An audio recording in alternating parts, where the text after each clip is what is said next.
Ocean Beach Resort now. View travel. Dream. Explore. Discover.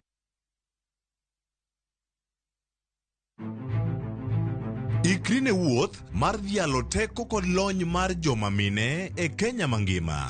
Na explore mang'e kaka bro connect numbers gi solving real world problems. Onyalo bedo e weche mag ohala, paw siasa kata dongruok. Mine gi yawo yore ne oganda e higni mabiro. Adwa nyiso joma rowere ni kentie idea main to chaka kada kaen mana mar uso mandas. Kochakore jiwo ratiro e kind chwech nyaka ting'o duond ji mopogore makelo lokruok makare. And about just puonjo jotelo bedo joma ber, bedo joma kare, joma ohero dongo, joma tiyo negi, employees matiyo ni ka gionge, you cannot go for agile.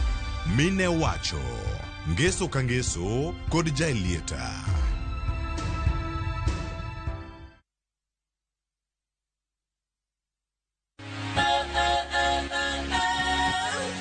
Ok wanyal rito mondo wadhi kodi e wuoth mopong' gi mo. Fweny sigendni mabeyo miwuoro. Tugo tuke mabeyo.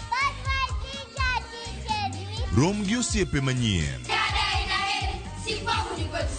Puonjri gik mabeyo e wuodhni. Crispy chicken, coleslaw, tomato, mustard. Solo osiepeni kendo ikri ne mor e rogo mar nyithindo. Chieng' ngeso chakre saa 3 okinyi mana e Ramogi TV.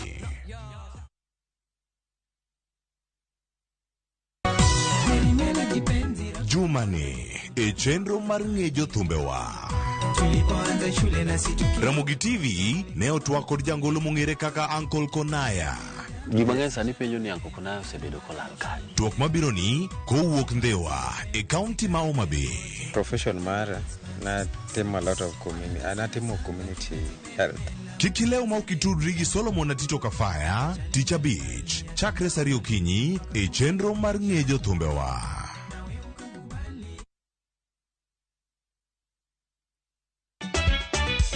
Ikrine nyiero ma ok rum. Riwri kodwa e tugo man gi mor gi nyiero mochwere. Ang'o momiyo itimori ka jo Homa Bay? Onge wach moro minyalo mede. Teacher Beach ka Teacher Beach ne chenro mar nyarko chia. Adwa ni Ruth Sufia ni ma ler piat kang'era kama taneno sucha. Kendo we kinde mag moro bedie. Damo biro ka gi ich madhiro sati ni Wada jok saina go jok mo adala ok nyager. Nyiero e yath maber moloyo. No, onge kaka jalo aina donje wach makia. Bendi gina nyago nduru ka. Achakni. Nyarko chia. Teacher Beach ka Teacher Beach, saa 1:45 otieno. Kik bai.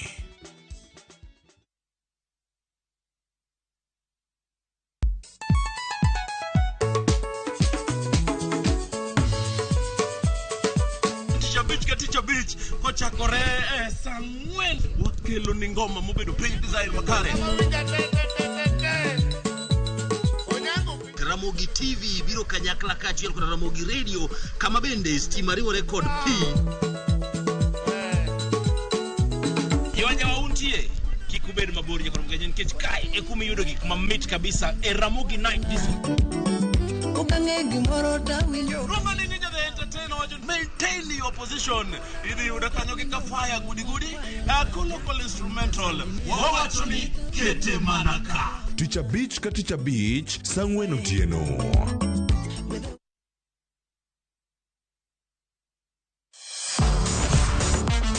Ne thuolo mar yudo weche tuke duto nyaka mopondo.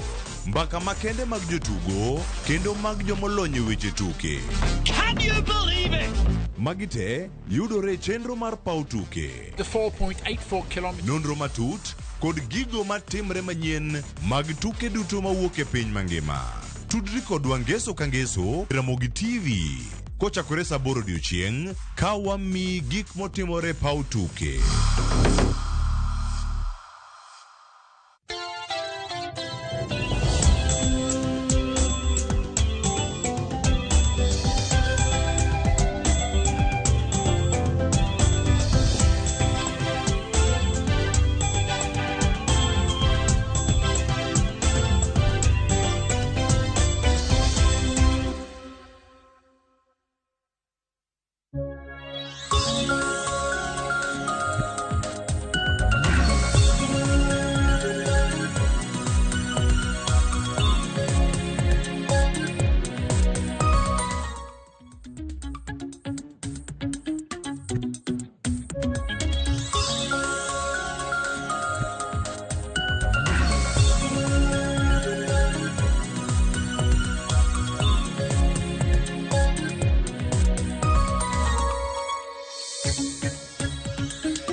Nyakoro mo jongo yore kin machino kinyi makawuono chenro mar piny chako sani gik mathoth wego ni ken geno marani chiwo yo makare to ken mora ahinya ni jogo manowuok oko mar ng'anyo mago manoyudo wacho ni ka obila ne rakore kodgi kata kane gin e ng'anyo muol mano mar kwedo paro mar chik mar omenda mano bagido chiemo nyore counties buora ma pacho kae kendo mano kelo hinyruok ne oganda mamoko ka jochiw thieth bende nowuok oko mar konyogi e kinde makoro bed gi kale e midhiero go mago maga san kata hinyruok gintiere lweta obila odiochieng' makawuono wantiere ka mondo mwatwaga ne ni jomatindo gin gik mage dwaro tainya madegi ni mondo loki e pen chike ma pacho kae tainya e paro mar chik mar omenda kawuono dhi bedo kata e chenro duto mag grupeny kod mbakoromo ibedo koda kanya kagiko kamokwongo chako dweche manyien kaeto bang'e ang'adonjo kanyo koda nonro mag gazet kawuono warang gazet ma Daily Nation komano mar The Standard kaeto bang'e ka watieko nyakoro moge jago madhiro thuolo mar rango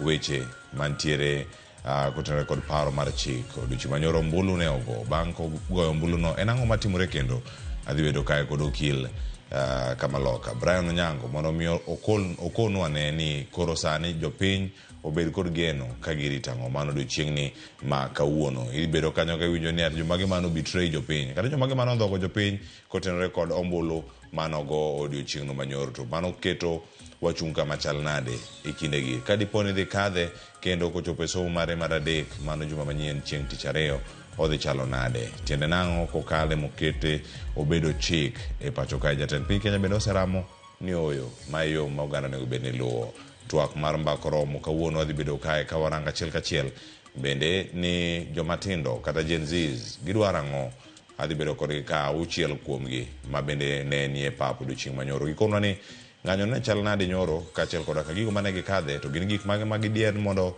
oloki e paro mar chik mar omenda kata sani ka obiro moleo kata oyo ywak margi maduong' gin magi ibedo koda kae ni mar chenro mag ng'injo thumba bende kawuono Solomon Atito Kafaya kelonwa kanyo Anko Konaya ing'eye gi wer mane mar Mary Mela mano sa ariyo nyaka sa 3 mar okinyi ma kawuono kachako kod weche manyien okinyi ma kawuono karwaki machiegni turi kodwa e mbui wa duto te mag Ramogi TV wantiere live mano mbui mar Facebook wanti kacha Ramogi TV KE e mbui mar X kachiel koda ka Ramogi TV Kenya e mbui mago maga YouTube kachiel koda bende yuda kacha Cleophas Watch e Facebook fan page mara kaeto bang'e watudre SMS line nomena riedek auchiel no rwaki machiegni chenro mar piny kawuono bed koda nyaka giko mokwongo wayud thond weche. Ayes 204, nays 115, abstentions nil. So the ayes have it.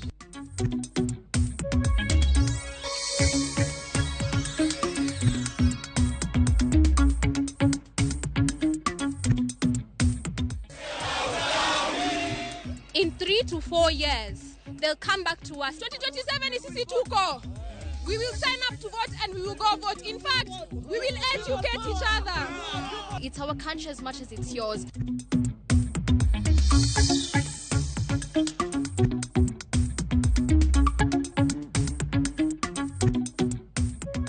The petitioner has not proven his case. Quite weird finding by the court. I look forward to, it's called what, Generation Z or Z?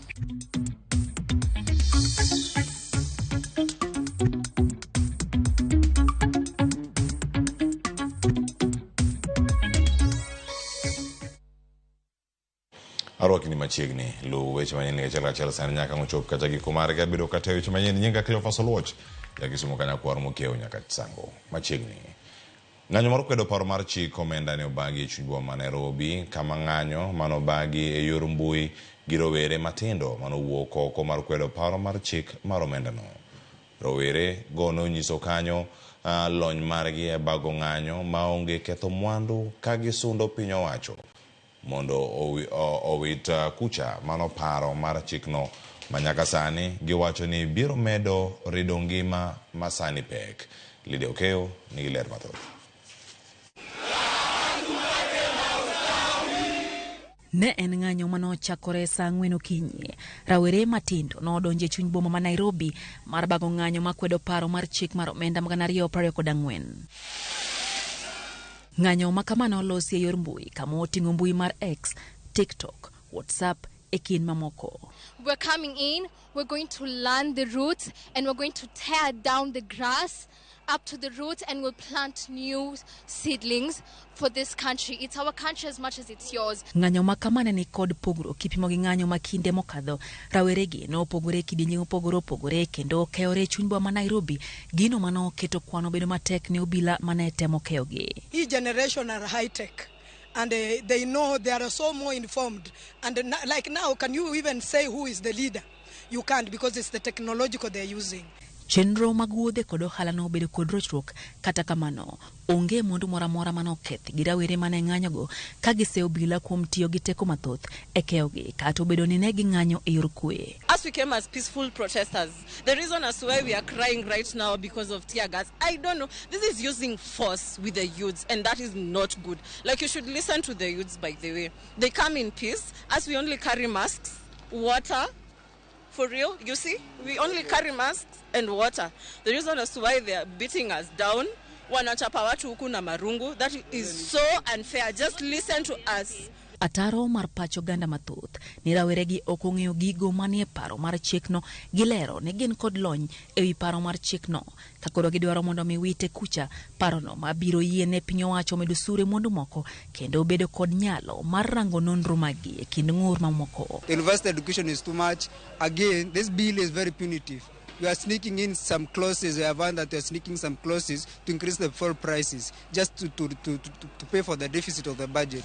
There is no service in most of these hospitals. Yes, where is the tax that you collected last year? Exactly. The data privacy, where the government will have access to our M-Pesa, they can see how we're transacting money. That already is a violation because you're violating my privacy rights. I have a right to have my own privacy. So when you are going into my accounts, looking at how I'm transacting money, how is that right? Isiemo wang jod bura mondo mi kik kadh paro mar chikno ka giwacho ni yiero mabiro gibiro timo kaluwore gi kit telo ma jod bura go nyiso ahinya te paro mar chik mar omenda 224. Our MPs have forgotten who put them in office. We are the young people that employ them. In 3 to 4 years, they'll come back to us selling us building castles in the sky. And we're here to tell you guys that we're tired.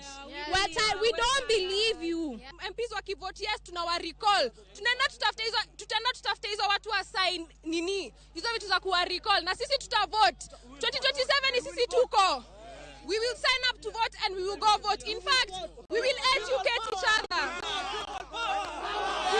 Atamalo prochiko maroganda moyore ng'anyo makawuono nyakuro mgaji wangin rawere matindo ginyiso chir marge ni gibro dhi mbele gi ng'anyo makamage ka penjo maduong' en to bende sirikal biro onjo duond rawere matindo.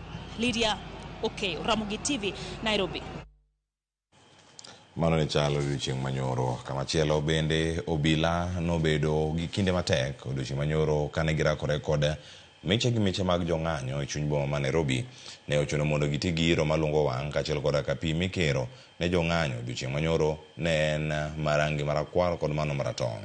E kindego oganda moheo 10 bende ne oyudo hinyruok kendo ne otergi e ute thieth. Jong'anyo mathoth ne gin rowere ne orakore gi obila kuom thuolo maromo kata mok tin ne seche 6 kendo ne ok gidewo kata ger mano mar obila. To kaka jafwambo marwa Eric Owenga lero, ogai mar obila Jafet Koome koro ogolo chik ni ok bi yie ne jong'anyo mondo oro chenro mag piny owacho kaachiel gi donjo e apise ma idewo e nying ng'anyo.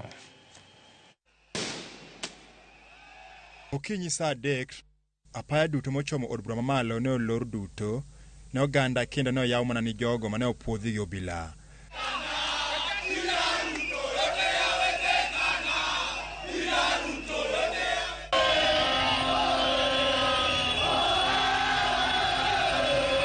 Jopiny makinde ne ochako ikore ne ng'anyo ne ochako luoro chuny boma Nairobi. Saa 5:30 ne pio ingo mogo to koro were gana gi gana olore e chuny boma kendo omako apaya duto madito kaka Kenyatta, Koinange, Uhuru Highway makode obila mane bende oyikre ne gima onge mendni. Rowerego mane oting'o boke ma ondiki andike makwedo twak ewi paro mar omenda e od bura nomako chung' motegno ka bende gikwedo obila ma giwacho ni tiyo gi teko mathoth. Even these policemen who are fighting us now, that finance bill is not favoring them. We have nothing to lose. He has everything to lose. We are going to do it until he listens to us. We are tired. Obila mane omanore gi iro malungo wang' nochako tugo gi jong'anyo, tugo ma bende ne chalo kama moro mokalo roweregi.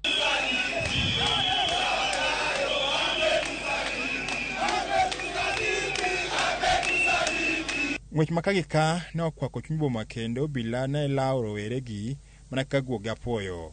Gima mako dhok en ni roweregi ne ojiwo pien dendgi kendo moko kuomgi ne ok mindni ne obila. Sa 7 kanyo ne ochuno bad migawo mar obila medo teko kokalo kuom obila mamoko ma bende ne ochopo ka koro oikore gi geche motegno mag kworo pi kuom jong'anyo mondo gisweki. Kata kamano roweregi ne pod ochung' kar tiendgi ka giringo koni koda kocha kendo gituch kamachielo gino mane ogoyo obila manie tich nyang'eng'. Ywaruok mapek ne otedore ka dwaro maduong' mar jong'anyo ne en mar chopo nyaka e od bura mamalo mar chiwo ote ne jotelo ma oyier madhi nyime gi twak e paro mar omenda ma higni 2024. Ng'anyo ma kawuononi kata kamano ne opogore kod ng'anyo mamoko mapile. Wira ne onge timbe maundu kata njore mane timore kendo ne jong'anyo time gi chuny achiel. Gima koro irito neno en ka bende ng'anyo mar jomatindoni biro nyago olemo kata oyo. Eric Owenga, Ramogi TV, Nairobi. Biro nyago olemo koso oyo en gima moro ma pod warito biro dhi nyime nyaka karang'o. Kamachielo jopiny ma Eldoret ne obago ng'anyo ka gikwedo paro mar chik omenda ma higa mar 2024 ka giywago pek mar ngima ma paroni dhi kelo kakalo e osuru mane sirkal oketo e iye. Ng'anyono bende ne omiyo ogo piny wheelbarrow mane ogure chuny boma ma Eldoret kaka ne gilalo godo uma mar duond bura mar UDA motelo ne yiero mokalo. George Bati miyo walera. Mana kaka bombe mamoko mane ng'anyo kwako motelo ne jood bura goyo ombulu ewi paro mar chik mar omenda ma 2024. Boma ma Eldoret ma en thurgi jatend piny William Ruto bende ne oganda okodong' e chien. Okinyi oganda ne wuok kendo molo e chuny boma ka giting'o andika kod obok ka ginyiso ni ok gimor kod paro mar chik mar omenda ma higa 2024. Jodak ma Eldoret ne okoni paro mar chik mar omenda dhi medo kelo pek ne jo Kenya ma nyaka sani ngima odiyo. In that finance bill you hide mambo ya lands, you also hide mambo ya railway, you also hide mambo ya fuel levy. Kenyans are not mad. Kenyans are not stupid. They know what they want. To our elected leaders, you can do whatever you want in that parliament building. You can do any motion, any bill, any act. But when the time comes, we, the Generation Z, as has known, it has come our time. We will send you back to your places, your matrimonial places, we mean. We are on our own. We need to do this on our own. As a boy child activist, tumeona many men are committing suicide, not because of relationships, not because of religion. It's about bills. Bills. Life is becoming hard. Kazi sina, I've now nimekaa nje for the last, sina kazi, sina bibi, sina watoto, na siwezi oa. Wamesema feeding programs in schools zinatolewa. I'm just thinking about the kids who live in Wajir. I'm thinking about the kids who live in Baringo. Amidi mar ng'anyo ne obedo e kinde mane kweth mag jong'anyo ne omolo kamorni ka ochimo wheelbarrow mane ochunge chuny boma ma Eldoret e kinde kampen ne yiero mag 2022. Wheelbarrow mane ochuo gi sironyo ka gisidho duond bura mar UDA boma ma Eldoret ne ok ong'eyo ni kawuono dhi bedo odiechienge mogik ka omosore gi yamo e kor lwasi. Kaka yoreno ni onge ji manodonjore kod mwandu johala kata rocho ratich ji mamoko, obila ne oketo kenge mag keyo jong'anyo e kinde mar ng'anyono.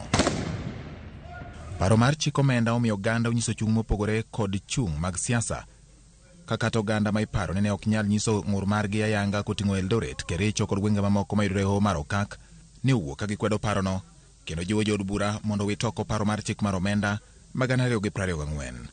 George Bati, Ramogi TV. Pod en gweruok weche madhi nyime kar kae kweth jong'anyo mopogore owuok e karom gi kaunti ma Kisumu kod Nakuru mano mar kwedo paro mar chik omenda ma higa mar 2024 kane gidwaro mondo mi jood bura owit oko chik mar omenda no. Millicent Adhiambo mewaler mathoth. E kaunti ma Kisumu, jong'anyogo mathoth gi ne orwako lepro tenge ka oting'o andika mopogore makwedo wach paro mar chik iko omenda ma 2024-2025 ne ochako wuoth ka ging'anyo mamuol are kondele nyaka e chuny boma ma Kisumu ka giluorore kod wende mopogore opogore mar ywago ochumi. Moko kuomgi ne lak gi chongegi manyiso ni giol kod pek mar ngima. Ka moko to ne kwayo mondo Zakayo olor piny kaka yorno mar duoko osuru piny. Ng'anyo makamano mabende thothne ne itimo e yo mamuol, kata kamano ne oweyo ka thoth dukni ne olor. Kata yore mag wuoth bende ne ong'ikore. Jong'anyogo mathoth gin rowere maluongore ni Gen Z ne okwedo paro mar chiki komenda kata finance bill ma 2024-2025 e yo machalo kamae. Kikukal finance bill no, wan kaka jopiny wabro wuok oko to wadhi make sure ni onge ng'ata ng'ata wano kwaluoro tear gas. Onge ng'ata ng'ata mabro ketho mwandu ng'ato. Wadhi make sure ni parliament oko pass bill no. To kagitemo passe to wabro occupy parliament mondo wakwa election manyien chakre Tuesday mabiro. Jatend piny temo ng'isowa ni ok onego bed ni nyiminewa kata minewa kata mon ma wadak e udigi ok onego bed ni dhi e ria. Sani koro kelnwa gimiluongo nang'owa pam diapers. Ok anyal tiyo gi diapers nikech sani omed nengo. To mane manyicha miyowa tich mayot mondo mi watim ang'owa kik wanyiew gi napkins e chiro. Napkins onge.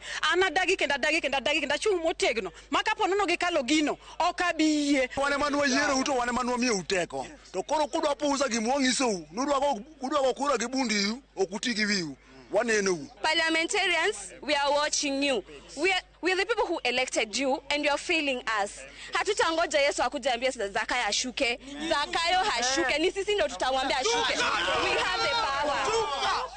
Kata obedo ni ng'anyo makamano mane otelie kod kweth mochung' ne kedo ne ratich oganda to ne itimo e yo mamuol. Apoya nono kweth machielo ne odonjo ma okikore igi kochomo tesend obila ma Kisumu Central kendo chako kwenyo obila ni gidwaro iro malungo wang'. Okang' makamano ne omiyo obila ochako keyogi kod iro malungo wang' mane gidwaro no. Karakruok makamano ne ochuo weyo ka nyidendi ariyo kod dichwo achiel ohinyore ma oring godo kar yudo thieth maduong' ma Jaramogi.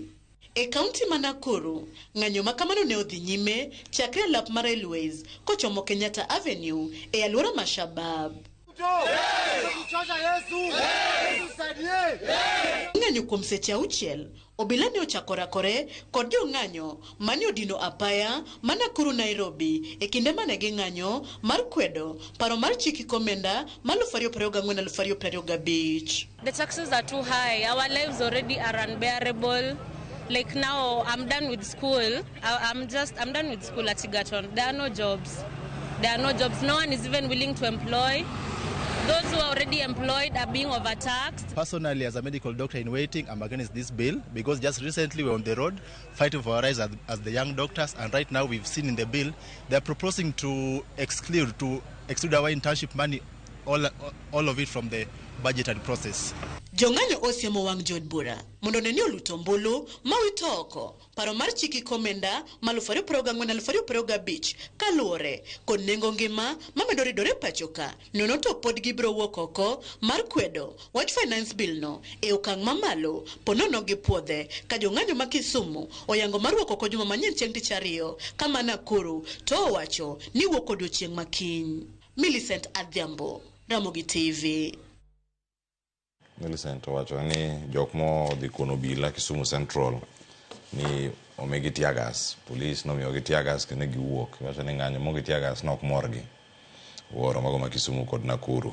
Wadhi nyime ka pod warang motimore kaunti ma Mombasa e odiochieng' mar ariyo. Rowere kaunti ma Mombasa ne ochako wuok oko karomgi mano mar medo sundo jood bura mondo kik kadh paro mar chik mar omenda. koni jotelo go ema onego kaw thuolo mokwongo mar nyiso migawo mar omenda mondo duok chien osara mekgi kaka yo achiel mano mar medo kwan omenda monego ketie budget ma ok medo mana osuru ne japiny ma ting' mapek sani bende koro nyoro. Joja oko nigi ler mathoth kuok Mombasa. Kagen gi teko kod mbi mathoth, rowere e kaunti ma Mombasa ne jochako donje chuny boma gi maino ka giramo ni ok ginidog chien ngang e wi sundo jood bura mondo mi olwar paro mar chik mar omenda higa 2024-2025. Rowere go oko ni achiel kuom chike mane onego ketie parono en mano mar duoko chien osara ma kore lach ma gikone ichulo jotelo ma pacho ka. Tumeona hiyo damage yote umeweka kwa hiyo bill na wataka utusione, wataka utufocus kwa hiyo mkate, lakini tumeona yote na hatutaki. None of it. We want to reject the bill, not amend. Na sasa wanataka kututax kila kitu, haiwezekani. Wakenya tuna struggle sahi.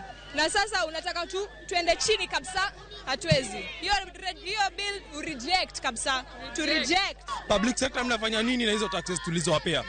Austerity pia kwenu, wacha tuone pay cuts. MPs mechukua pay cuts, president chukua pay cut. Wacha kupe mabibi zenu billions of shillings every financial year. Hizo pesa zinaenda wapi? Molokruok mar duoko chien osuru e moko kuom mwandu gikoni en mana yor umo wang' jopiny, ka gikoni en wich kuot ne gigo ma jopiny mayuto gi ni piny tiyogo e mana gimenyo e medo usuru. Umeenda ukaamend ukatoa vitu vya zile tax wasema za motor vehicle tax, lakini umeongeza fuel levy. Tunakuona unafanya hesabu ya +1 - 2, bado tutaumia. Hii generation ya Gen Z tumeamua ni revolution, we are informed, na ni bado hii ni trailer. Wale mtakao vote yes, bado tuko na nyinyi. Members of parliament, mnasema Gen Z hatujielewi, but tunajielewa, nyinyi ndo hamjielewi. You don't even know your job in parliament. Shame on you, members of parliament. We are already burdened by the societal and cultural role that we have been given. Kunyesha is not an economic activity. We will never accept to be taxed like that. Ng'anyo ma kawuono ne oyuore nyaka gi jogo modak kod ng'ol kaachiel kod riwruoge makedo ne ratich oganda makoni sani gi ngoro wang'gi mar menyo jood bura mabiro siro lwedo parono. Anatunyanyasha hata si walemavu. Tunakosa hata lishe ya kukula. Mimi nafanya biashara hata ya njugu. Biashara ya njugu hata ushuru umepanda, kila kitu kimepanda. Kwa hivyo mimi nawaomba wabunge wetu wakipitisha hiyo tutapambana nao. Wanatudanganya, wameondoa sijui taxes kwa mikate. Hiyo ni kutufunga tu macho. Hiyo ni kutufunga macho. Hakuna kitu wameondoa. Hiyo ni ya kutuzubaisha tu. Yanaenda kuwafaidisha wao, yanaenda kuongeza ubepari, na inaenda kumwangusha yule mwananchi wa chini. Because there are no job opportunities, but they're still insisting on taxing people. Hence, we want the bill to be rejected and not amended completely. Ng'anyo no mane ochakore kar Tungiliech mantiere e apaya ma Moi ne odhi nyime nyaka e apaya ma Digo, kaeto gichomo Nkrumah kuma ne gigoyo tach e log tich mar Trent County ma Mombasa, kaeto gitieko wuodhgi e apaya ma Jomo Kenyatta ka gichomo Mwembe Tayari. Iyo wang' kabisa, iyo wang' nikech kwaneno gik matimore kod government ok wayie kodo kabisa. Wan kaka vijende waamua ni government nyalo listen kwa wuok ndara. Ineno nikech government ok nyal winjowa. Obila Mombasa ne obet mana akicha kendo ne ok gitemo kata matin mar rocho ng'anyo no mane gitimo e yor muolo. Ng'anyo makamano ne bende obagi e kaunti ma Kilifi, kuma rowere e kaunti ma Kilifi ne oramo ni onge lokruok ma gidwaro notimie parono mak mana go e piny. Wajinga wameisha nchini Kenya.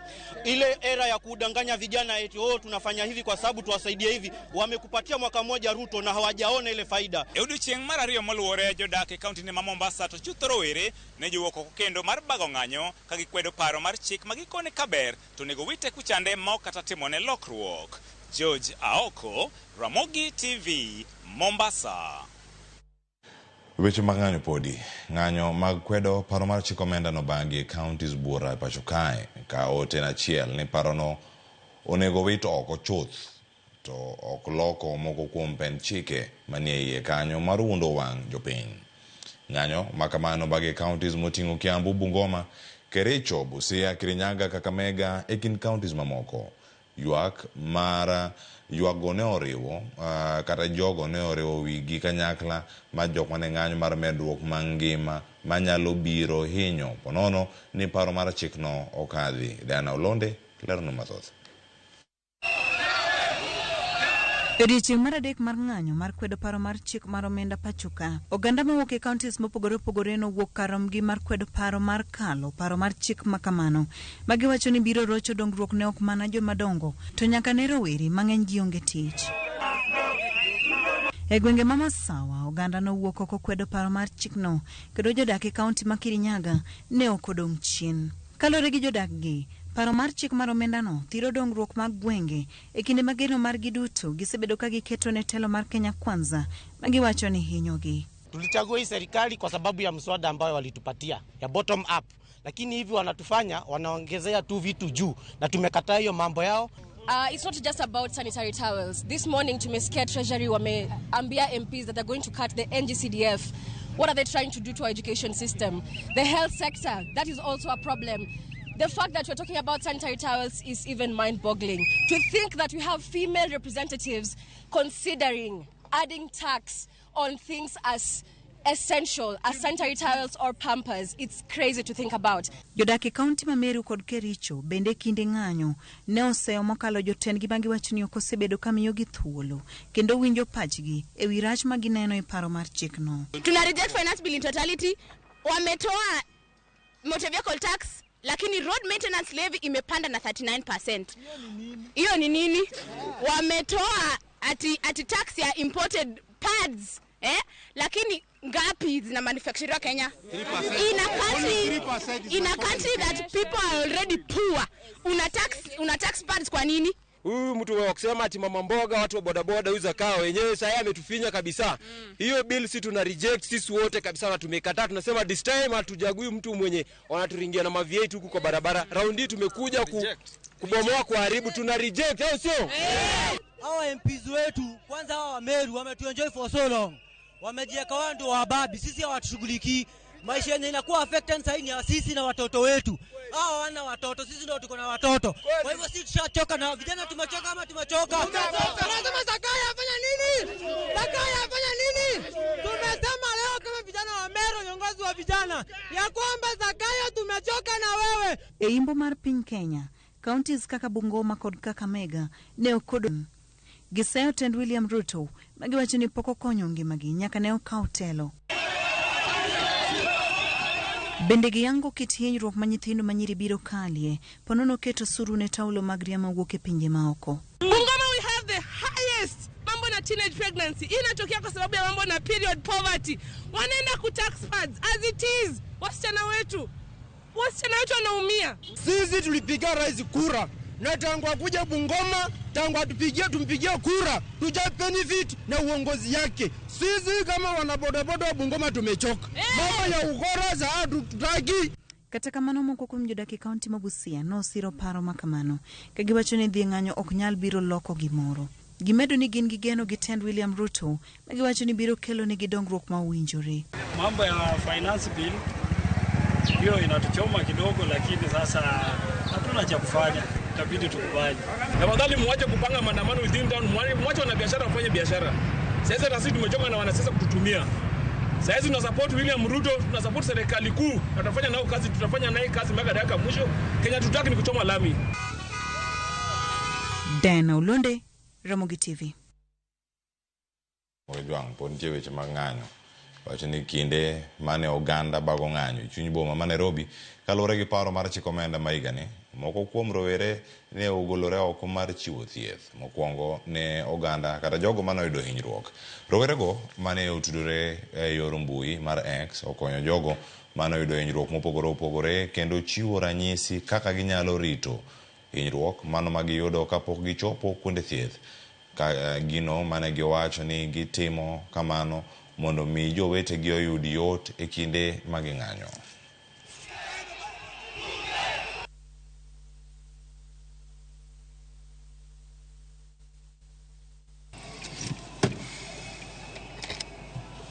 I have mobilized a team of medics, first aiders, nurses, paramedics, EMTs, yes, and they are all together here to assist anybody that will get hurt in the demonstrations. We are treating, but we are trying as much as possible to just offer quick first aid, what we can do, and then we advise on the steps they can do after we've given them basic first aid. Tumesaidia ambao wamekatwa, walioanguka, wameumia miguu, kuna wale walikuwa wamevunjika mifupa, lakini tumeweza kutumia method kadhaa kama stopping the bleed, tumesplint.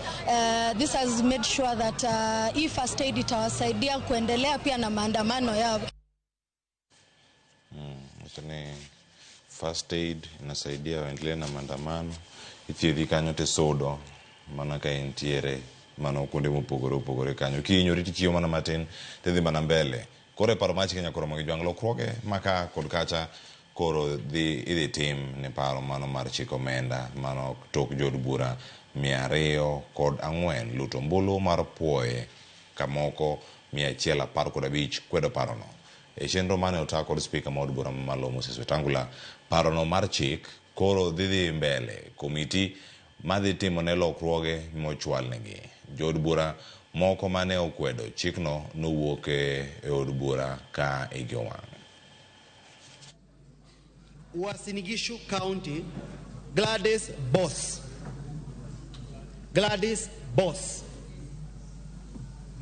Ugenya, David Ochieng. Ugenya, David Ochieng.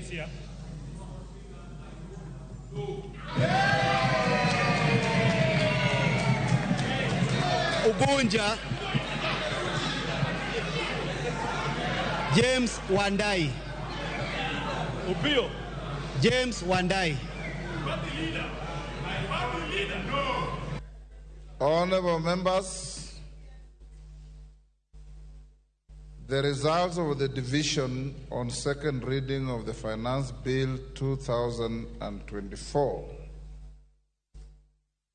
is as follows. Ayes 204, nays 115, abstentions nil. So the ayes have it. Order.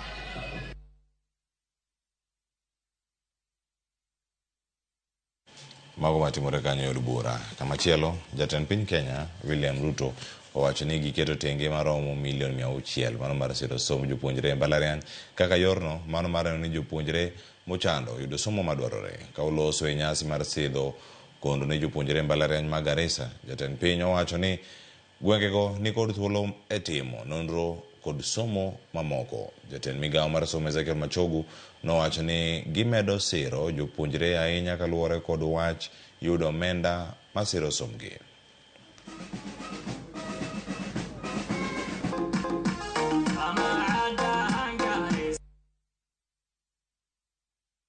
Following the opening of the Higher Education Funding Portal on 18th of this month, 2024, I wish to encourage all eligible students who have been placed to various universities and our TVET institutions for the 2024-2025 academic year to take advantage of the opportunity to apply for loans and scholarships under the student-centered funding model. The university must produce necessary knowledge, impart vital training, and continuously update our national capacity to handle calamities efficiently and minimize their impact on livelihoods and on people and on the nation. Prevalent human health challenges and gaps in our agricultural and livestock value chains, and additionally, through the National Research Fund, we have supported Garissa University to lead in transforming the leather value chain, catalyzing productivity for numerous smallholder pastoralists across northern Kenya and in Kenya in general. Kodontie wechogo mag somo jong'ad buche deko wito oko bura mane seyo kit somo manyasani mong'ere kaka competency based curriculum CBC mane okawo mano kar kit somo manyachon mar 844. E sama ne gichiwo ng'eto makamano, giwacho ni giketo maino e dwaro mar ratich nyithindo ka gilero ni wito oko kit somono biro kelo chochni e weche mag somo pacho kae. Jong'ad buchego mane otelne kod Hedwig Ong'udi, John Chigiti kaachiel kod Anthony Ndung'u omedo ni wito oko kit somono biro rocho ratich nyithindo ka gilero ni twak matut ne obedo e kind sekta mar somo, tend kanise, jopiny kachiel kod jokanyo kane pok ochiw ng'eto ma kamano. Mane giwacho ni ne ok oweyo oko pach jopiny kaka wachore. Giwacho ni wito oko kit somono biro miyo jogo ma ondike kanyo wi tijegi, kendo pes jopiny ma oseketi e kit somono biro lal nono ma ok okonyo nyithindo. 2. The first respondent to initiate the process of amending Section 41 of the Basic Education Act to align the structure of education with the CBC within 120 days. The dismissal was based upon a finding made at the initial stage of the delivery of the judgment that there was no evidence to support the petition. Quite weird finding by the court, bearing in mind all the evidence that was before the court. I've told the court that we will not appeal. I will tell the Kenyan public that we will not appeal. Such struggles end up in this type of outcomes. We should not be wasting time fighting for the rights of Kenyans. I look forward to, it's called what, Generation Z or Z? Perhaps Generation Z can find a better solution to this problem. Piny owacho chano mar loro kembe mag jot mag jomodare thuchegi ma Kakuma kod mano ma Dadaab. Jagol mogirore migawo mar arita kwe pacho kae mano Ambassador Julius Bitok oyango chako chenro mar nywako joma nodare thuchegi kata refugees gimago bende ma chenro mar dak kod jo Kenya manie alwora kembego. Chenro no ochan mar konyo joma nodare thuchegi manie kembego ka piny owacho ogeno mano mar konyo oganda maromo 900,000 kod anyuola moluoro kuonde jotgo. Chenro ni ibiro tim e okenge adek kochakore higani nyaka higa mar 2035. Jatelo no bende oyango ne sirkal mamalo kod mag county chano mar tiyo kanyakla e tayo chenro ni madhi tiyo kod omenda maromo bilion 124 kod 4.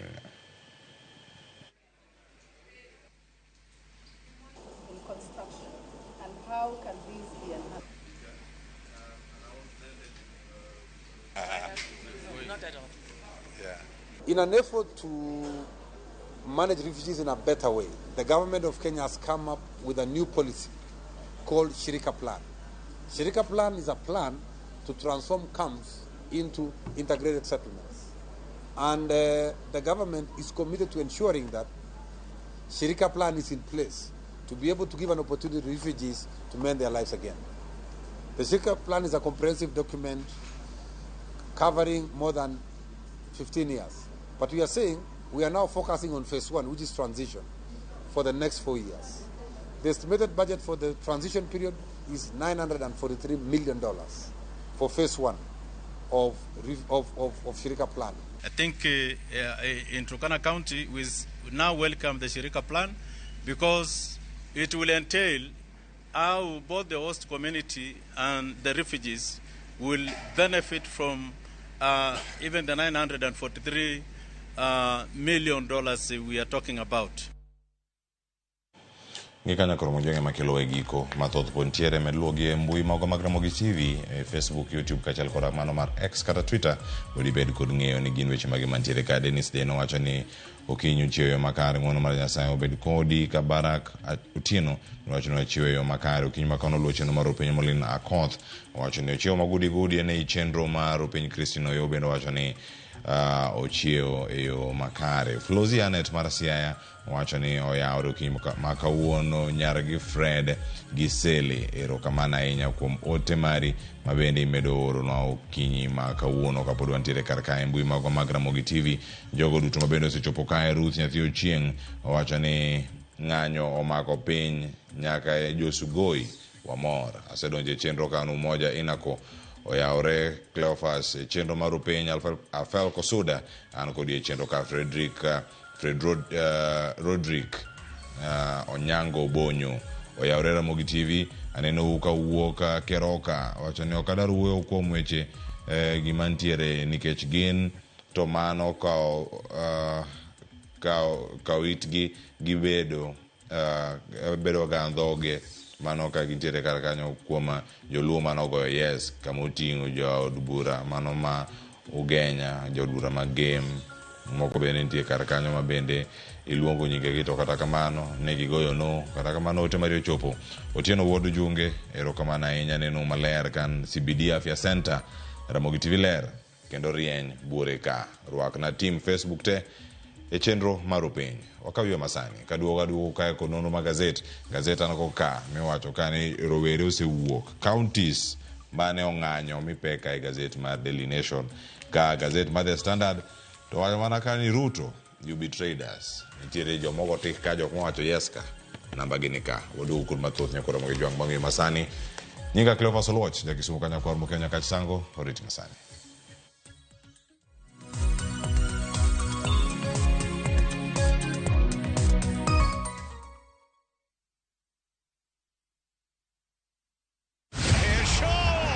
Miaka minne ya kujiandaa, miaka minne ya kujua ni nani mbabe wa kandanda bara Europa. Wakati umewadia na mwaka huu hapa ndipo mechi zote 51 zitatangazwa moja kwa moja kupitia vituo 13 vya redio. Ni nani atatuzwa taji la babe wa kandanda bara Europa? Ungana na watangazaji gwiji kutoka vituo vyote vya Royal Media Services tunapobainisha mbivu na mbichi kwenye kinyang'anyiro cha kombe la bara Europa Euro 2024 live moja kwa moja kutoka Ujerumani. Shikisha Mili na Euros with Shabiki.com. Not for persons under the age of 18. Authorized and regulated by BCLB license number 587.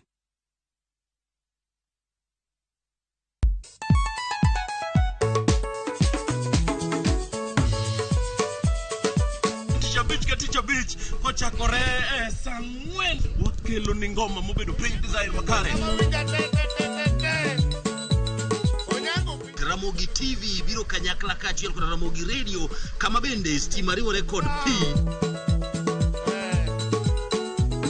Yonja wauntie kikubed mabor nyakoro mgenyen kech kai ekumi yudo gik mamit kabisa e Ramogi Night this. Okangegi moro tawinjo. Roma ni ninja the entertainer wajon maintain your position. Idi yuda kanyo kika fire gudi. Local instrumental. Wawachoni kete manaka. Teacher Beach ka Teacher Beach sangwen otieno.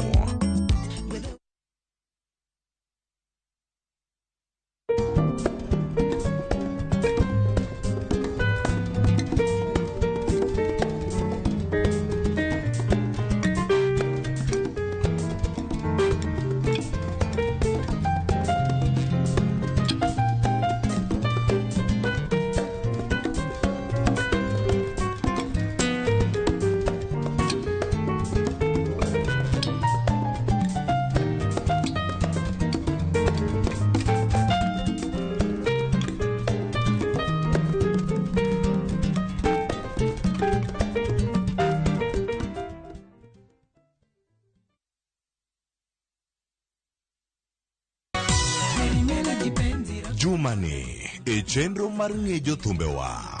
Tulipoanza shule na Ramogi TV ne otwa kod jangolo mong'ere kaka Uncle Konaya. Gimang'eny sani penjo ni Uncle Konaya osebedo kolal kae. Twak mabiro ni kowuok Ndhewa e kaunti ma Homa Bay. Profession mara na timo a lot of community, anatimo community health.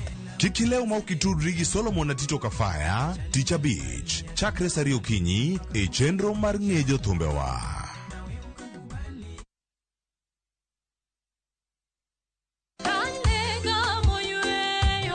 Fweny ngima maber e wach Nyasaye kanyakla gi wende majiwo chuny ahinya e Injili ngima. Chieng' ngeso ka ngeso kochakore sari okinyi e Ramogi TV wamiyi sabato maler kendo mamalo moloyo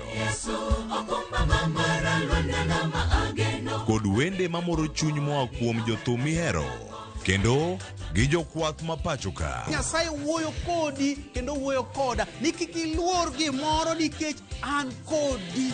Sabato tutapumzika milele yote. E Injili ngima ngeso ka ngeso chakre sari okinyi e Ramogi TV. Wazishikao amri za Mungu na ushuhuda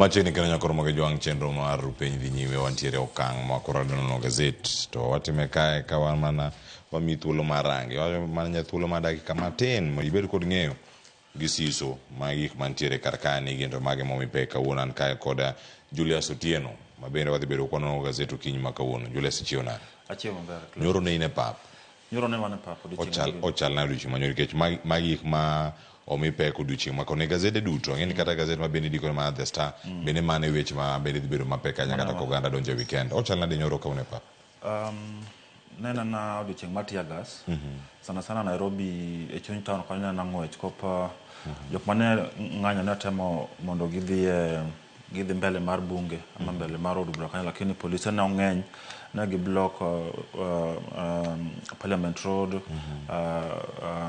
City Hall Way gi part mar Harambee Avenue koro jogo ne ok nyal chopo koro temo mar manyo jogo temo ne ginyalo chopo yo Parliament nen tear gas ochal na de bang kanose kadhe tielo mar ariyo kata sekede sechogo no do kan Parliament to ntie fence moro mong'ire gi Uhuru Highway ne vijana moko jok mane ng'anyo go ne otemo donjo ne gitemo kagima ginyalo muko gate no mondo gidonji lakini gima ne gitemo marach koro ne gitemo wito kite mondo manoketho geche mag wabunge moko kata jotije serikal matie Parliament banoketho gache lakini no tear gas no go kanyo mang'eny godhiambo ba youth gama vijana go odok chien bana otamo gichope bunge kama ne gidwa mondo gichope bang' kane wabunge ama jodburo sego kura kaka ne go kura nyoro godhiambo to mano kane giwuok kanyo od bura ne kane gibedo repelled king'iyo od bura gi kama ka jot ma jatend piny Kenya ntiere State House ging'ado mana ndara bang' mano wacho chak gimako ndara mano makoro chomo kar jot ma jatend piny Kenya wacho ne gine ma ng'anyo mokwongo waneno ka gidhi ma gichopo nyaka State House Road kata kada gintie procession road aparo ni chakwate wachak neno ng'anyo matimore piny Kenya ka kuom ndalo mang'eny pok waneno ng'anyo morie yo State House ama mochimo yo State House Road korie kama kero dake lakini nyoro nyuma nane mang'iso ni jo Kenya ne ntie gi lit kabisa bang' jo od bura kalo ama go kura ma mondo mi okal finance bill kane osetam gidonjo e od bura ama e Parliament nyoro jogo nyokao yo mabiro yo State House bana gibiro karibu gichopo yo State House kon lakini polisi go nyowito tear gas nyaka motieno kabisa gimosa adek sang'wen pod nyalo winjo tear gas kata kini town pod winjo tear gas kiwito yo State House kod matina ne jo Kenya ne gitemo ng'iso ichwang' margi kabisa mana gen go yore mag finance bill kaka nyo jod bura okalo finance bill odiochieng' manyoro matina ne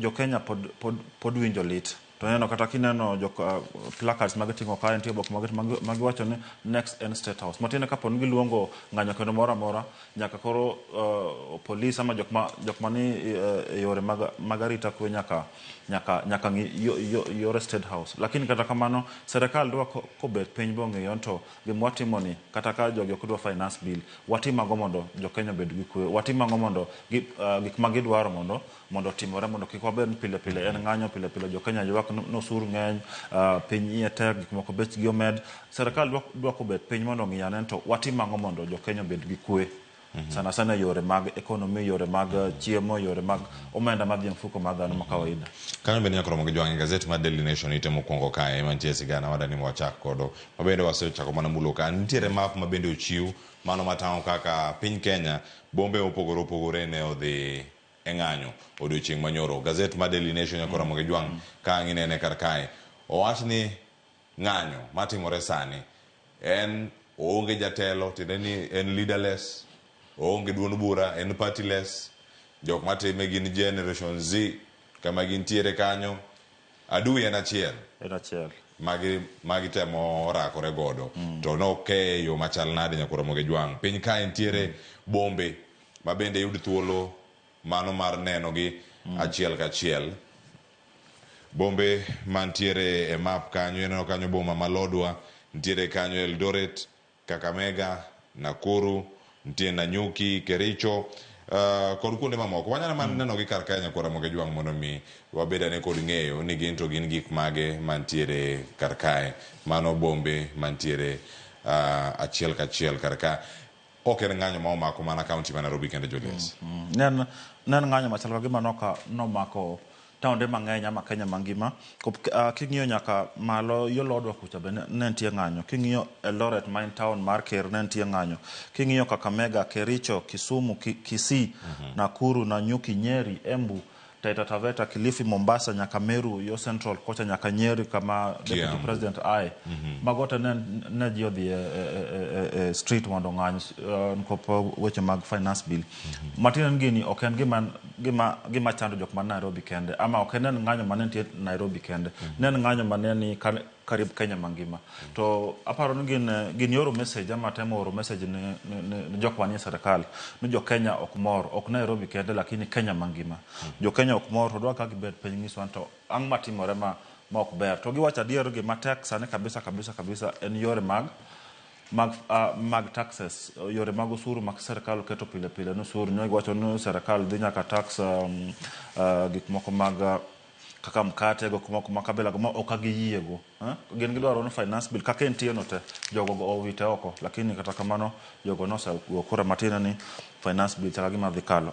Nyakoro mo joan kaka ne go mbulu jor bura maromo 240 no wacho yes, kantima no wacho no maromo 115 yute weche mabeni nitie okiny makawono mantiere mbuyi achiel kachiel.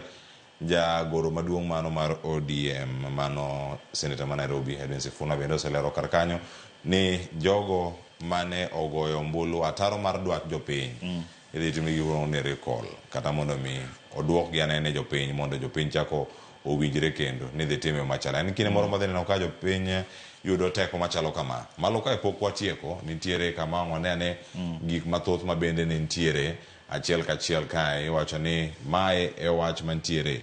Ma en jatend piny Kenya nyoro ka nitiere Garissa oloso kendo kono jo bura kadhuru paro mar chikni mano miyo kalo kanyo somo mare mar ariyo warito somo mare mar adek juma manyieno odhi chalo nade. Mana achiel kuom gigo motimore odiochieng' manyoro kaka achiel koda ka wach milome manogol otieno ma piny orugodo nyoro to ne wayude okinyi manyoro koro.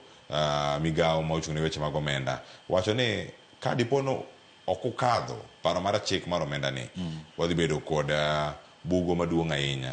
Iwacho ni wadhi bedo kanyo weche mag osuru kata michoko maromo bilion 200.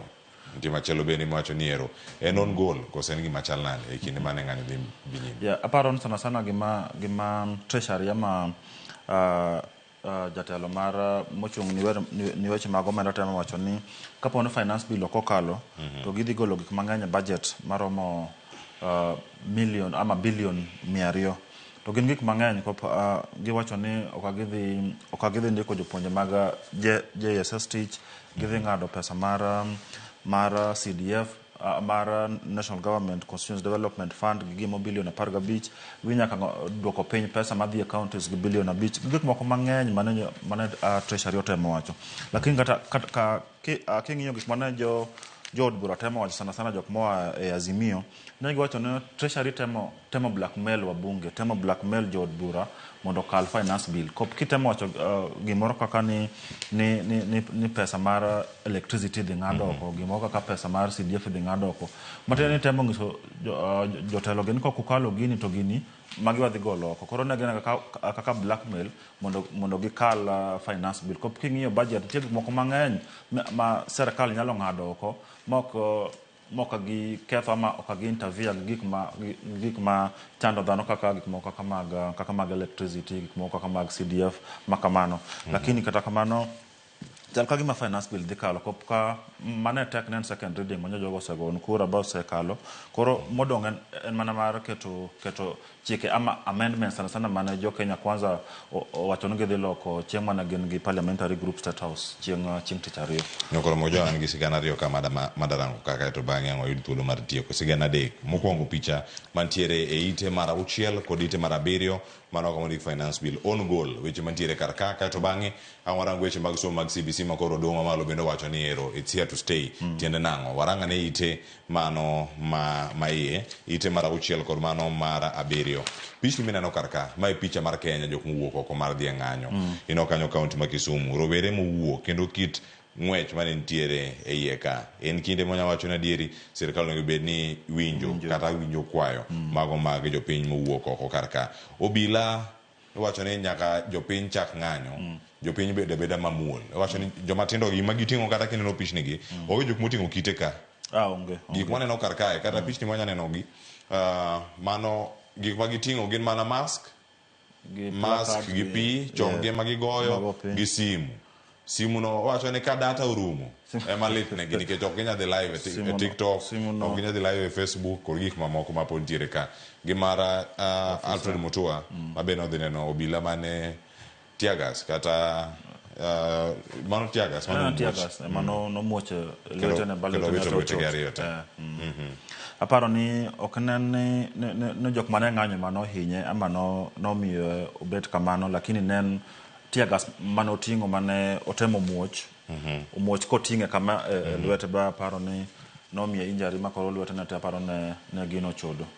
To picha moro nitie piny kae omi ibedo gi paro machal nade mano mar obila mano kawarango obila mantiere piny kar kama obila wacho ni ko jong'anyo obila mobeda beda mos to ka jang'anyo mobet kata mayueyo mos mano kama intiere kar kae mano obila man kae ng'anyo no ben bet kama ama no ben police ama jok manie otelo jok marito kuno ben timo kama ko ng'anyo mamuol maonge ng'at ma bolo kidin ng'ato onge ng'at ma go ng'ato ng'at matimo ngo dwaro ko police ama serikal wacho ni wadhi miwarita kwe mondo ugany kaka odwaro bora no onge gimo gir ng'ato ma oketho onge kite ma ubaya baro no onego bed kama lakini ka police oloko ng'anyo tal ka gima jogi gin adui kabisa mag serikal ama gin adui kabisa mag jokenya ma kono ni ki itemo ng'anyo kama to osewit ni tia gas osewit ni ango ok ber lakini ka nyalo bet civil kama ma onge wach ni police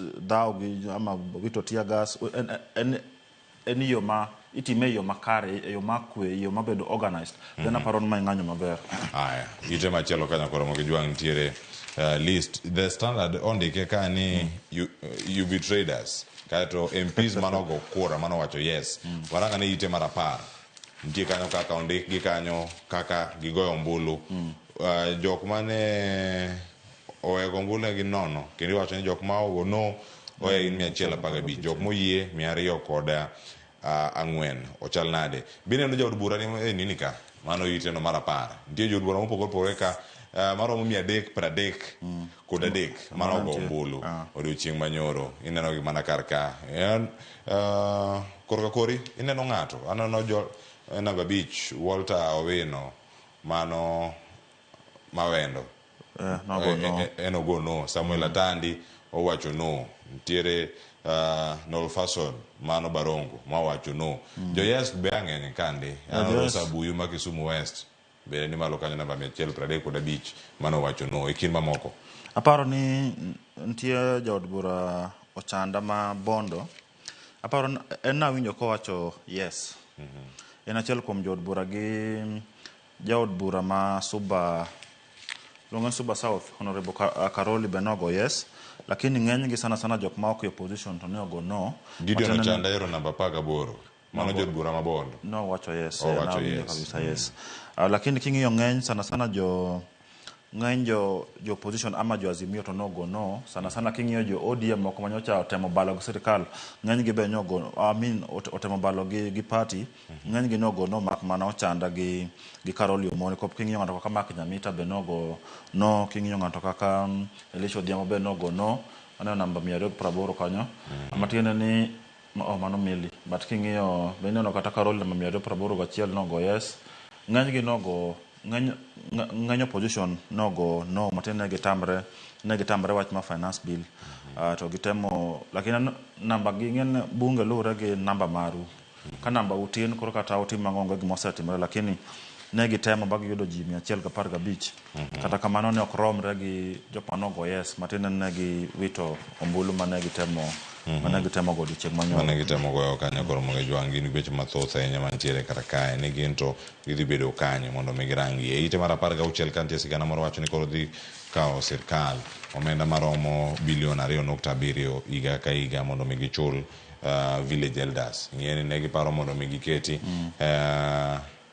jogi e chudo moro mane nyabiro kata ni gin bende yawo kaka jotije sirkal kata telo mag loch go aparo no wazee mag gwenge ka moko chande kabisa ko kara gionge kata gi maginyalo tigo gi onge Tidwa pesa, nigi ti. to gidwa nigi ti. Matiende ne aparo ne mai paro maber ma sirkal koro budget ne ma sirkal oketo ne bilion 2.7. Taparo me momiyo king'iyo budgets mag sana interior sana yore mag security no ka budget gi malo matin. Aparo en ko gik makabila gi ama nyio equipment nyio gik magitigo yore mag arita kwe. Then ng'eyo wan gi policy mang'eny joma rita kwe gi joma ng'eny salary gi be ng'eny chal kaka ma jopuonj TSC emomiyo budget mar interior seche moko dhiga malo matin.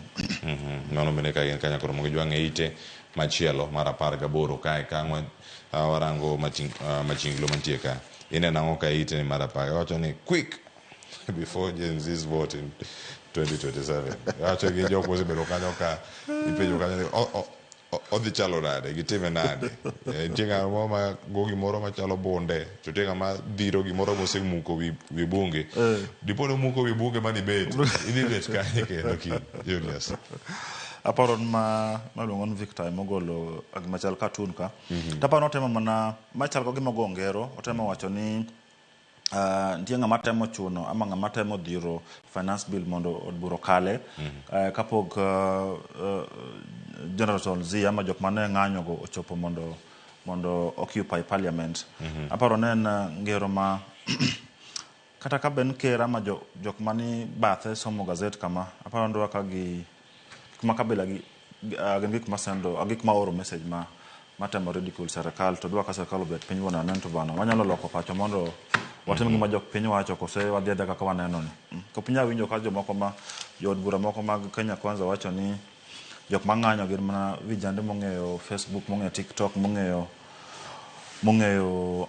WhatsApp nitie ng'eny gi nitie jo Kenya mang'eny kabisa manie gwenge kucha makia kata gima dhi mbele Nairobi matien gin oko badho gin chal ka gima giwacho ni magi motimore mandalo matin then dhi rumo 2027 kendo gidhi timo election bagi duoge telo lakini waritane ma bende kama gintiere no kan kiny makawono moko sewacho ni ero jogi onego loso patigi ka giloso patigi inyalo nyiewgi kosebetegia machalnade kanya kama gijabedo wacho ni ero Gen Z revolt Nations Awakening mano kama intiere kar kanyo dhi nene ko chalnade e ite mar 19 nitie sigana moro mondi kar ka en tung kacha ma bende ochiegni enya kod twak duto ma osebedo kaka dhi nyime Julius ma gik mosebedo ka timore mbui kendo ka enyo kondike kanyo nero and digital uprising raises ethical questions gima dho osebedo ka timore to koro entiere piny kar ka mano kama irange jogi tiyo gi mbui to ng'ato wacho kamae ma jalony nikech ma en kama wacho ni en opinion mar ng'ato Baraka Kilonzo ma bende ja civil society gima giwacho ka ni no one's family should suffer due to his or her political actions. Waseno ka namba gi ike mbui wasenge maber ni atiero MP ma wuok Kitui namba nero kanyo aparo nero moseuru kamuntie kanyo to mbui sani mosruok en ayany gi theko to gikawo namba obila giketo wacho ni tumsalimie kosegona tumsalimie jodonjo kata te ng'ato oro namba nyaka mar jaode nyithinde kuonde ma gisome oweni ma gin godo gintiere godo oko kacha nikech gik ma gidonjre kendo aneno kanyo Rachel Nyamai en achiel kuom jogo mane oyudore gi Gen Z gi e mbui no wuok kodgi kabisa lakini nyoro ama rucha nyocha neno mama manie mochung' ne data ne yore mag data miluongo data commission Kasait notemo won ama nyotemo kon jo Kenya ma share personal data ama personal numbers personal information mag ji moko koko yien gi ama ok gi seek permission from jogo no mano is against the law mako yudi to inyalo teri iye back teri do hobat way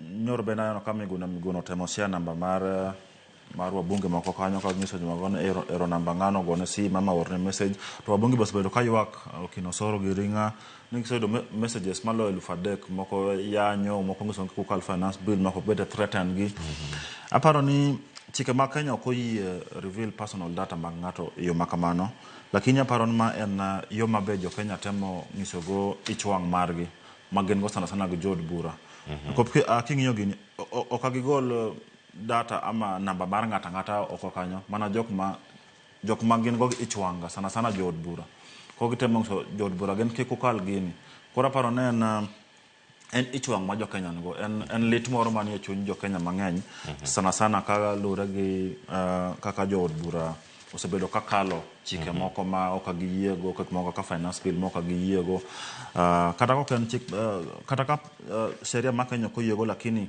ichwang ma jo Kenya ngo nyalo miyo ng'ato tim gir makamano. And then king'iyo MPs gin public figures, gin public servants. Koro jo Kenya nyalo wacho magi jok man wayiero mondo dio represent wa mondo dio wach advocate our rights e parliament, lakini ok gitim kamano. Koro wadwan wawuo kodgi directly achiel kachiel mondo giwinj gima wawacho e yoro sana sana mag finance bill gi chike moko mag kalo ma jo piny ok oyiego. Erokamano ahinya Julius. Dakika osekalo 9 ni tok saa achiel odano tieki kanyo wach mari mogik nyabedo mane koro ka wa karka ni gik mathoth osebedo kiluwo kata mabende odiochieng' makono dhi bedo ka imiyo pek nyabedo mane. Aparo ni an gima nyalo wacho ni en serikal dwako bet piny mondo ne anen to ginyalo winjo jo Kenya kose jo Kenya odhi mbele gi maandamano ama gi ng'anyo. Ng'anyo pile pile ok ber. Nyoro king'iyo towns mang'eny kaka Nairobi duke mang'eny ne olor. In fact onge duka mane tiyo. Jok mano umia kabisa gin jok matimo biashara. Tangeno kata kidhi Eldoret nena kamano, Kisumu nena kamano, taol mang'eny nena kamano. Koro gik mag ng'anyo kodhi pile pile ng'anyo ji mang'eny dhi asara. Jok matimo business dhi asara. Nitie jok moko mabiyo ndike dukego ma chieng'no ok gitiyo matene onge gima gitero nyithindgi mondo ocham. Dwa ka serikal obet piny bong'iyo kaka ginyalo wuoyo ama ginyalo loso yore ma jo Kenya ok oyiego mondo jok matimo biashara ama jo Kenya kik dhi med umia ma winjo matek sana sana sani ma economy ok ber ahinya. Erokamano ahinya kuom bedo kod okinyi ma kawuono. Erokamano. Nyakoromo gi jwang' mane makelo wegi ko apar ni tuke ma kawuono dhi bedo tieno ma kawuono mago mag Euro 2024 nitie tuke mano e kind Ukraine kod Slovakia kaachiel koda ka Poland kod Austria. Mano saa achiel tugo ma Ukraine dhi bedo kacha saa 10 mar odhiambo ka Netherlands kod France dhi bedo kacha ka tugo saa 4 mar otieno. Paka ruadhi warom chieng' final wabong'e jok ma chopo kar kacha. It's coming home or it's going away from home. Kamodhi en home mag jogo machiegni kod tai nono magazet nyinga Cleophas Oloch jagisomo kanya kwar mokenya kata sanga duoko kae kod okil kama loka Brano Nyango kono ni koro kama paro mar chiko mera ni osechopo kama inyalo duoke koso osedhi obed kod paro ka watwa kachiel bang'yo makao sani kik dhi mabora.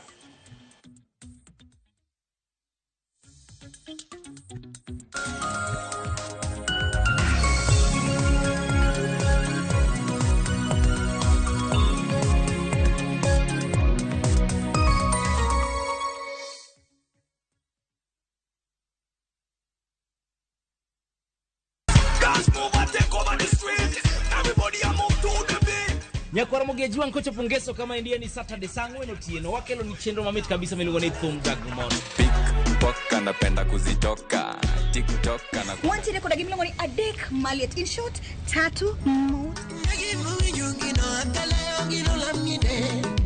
Jomiel kachel gi jongolo mopogore makelo nwa mana moro to mana sitting room ni kanyo mokelo party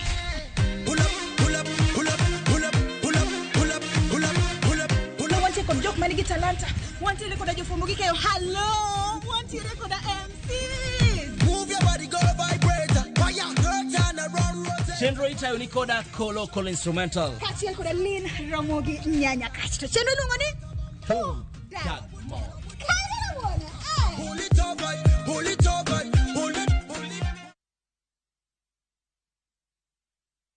Want a break from the hustle of everyday life? Come experience the wilderness of the Mara by enjoying the 30% discount exclusive only to View Travel clients. Embark on adventurous game drives, enjoy picnic lunches, and later relax to a chilled evening. Get to enjoy daily safari departures to the Mara Sopa Lodge for only 22,500 Kenya shillings for a 3-day safari. You cannot get a better deal than this. Call 0703 254 or visit viewtravel.com and let View Travel be your guide into the wild. View Travel. Dream, explore, discover.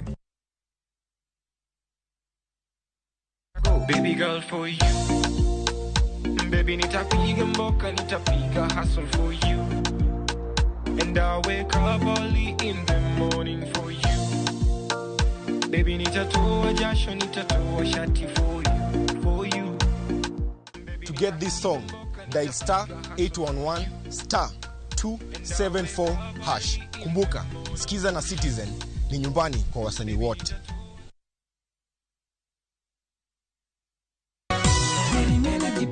Jumani, chenro mar ng'ejo thumbewa. Ramogi TV ne otwa kod jangolo mong'ere kaka Uncle Konaya. Gimang'eny sani penjo ni Uncle Konaya osebedo kolal kae. Twak mabironi kowuok Ndhewa e kaunti ma Homa Bay. Profession mara na timo a lot of community, anatimo community health. Kikileo ma ukitudri gi Solomon Atito Kafaya, Teacher Beach, chakre sari okinyi e chenro mar ng'ejo thumbewa.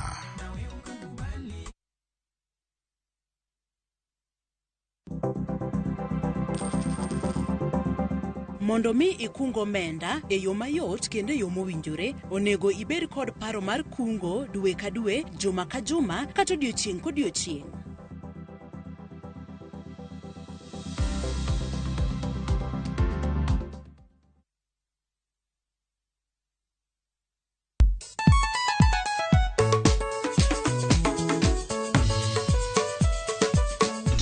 Teacher Beach ochakore sang'wen wakelo ni ngoma mobedo pink design makare.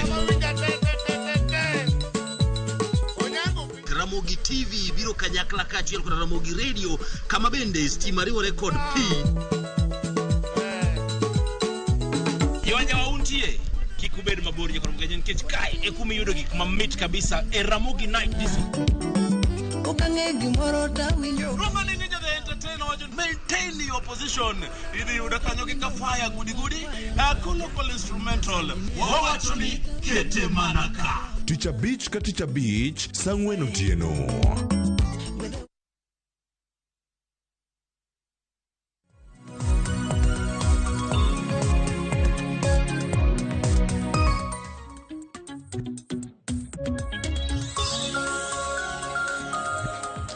Macheni kino nyakro moge jwa wantiere chenro mar rupeny twak mokwongo ma wantiere go kanya kuro moge jwa achiel kachiel mano ka wantiere koda wendo maen Brian Onyango okil Kamaloka mabende tiyo do maduong' pacho kae mabende ang'o thuolo mar mondo mi okonwa paro mare mentie gode paro mar chiko omenda manyaka sani oseyudo akweda mathoth ahinya kawuok kuom jogo magin josiasa, jok moko josiasa, rowere e pacho kae kod jok moko bende masire kawuok e pinje maoko. Kawuono antiere kodi kachiel kachiel mondo mabeda ne kod ng'eyo ni to ochal nade. Oganda kada jod bura maromo 200 kod 4 ne ogoyo mbulu mano mara siro paro mar chikno kamoko maromo 115 ne okwedo kata nowacho no.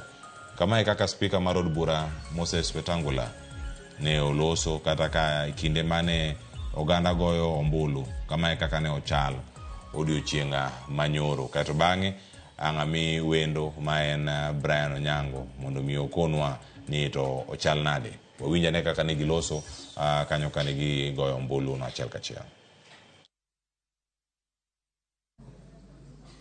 Uasin Gishu County, Gladys Boss. Gladys Boss. Ugenya, David Ochieng. Ugenya, David Ochieng.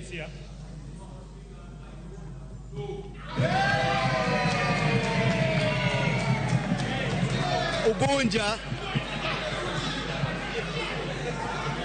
James Wandai. Upio. James Wandai.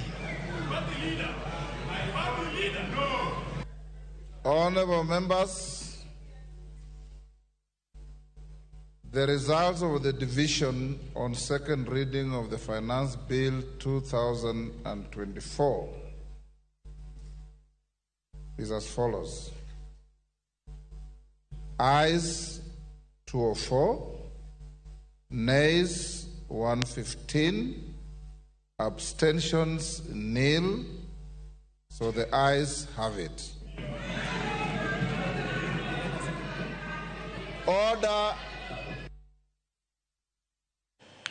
Mano tok go ombulu odiochieng' manyoro.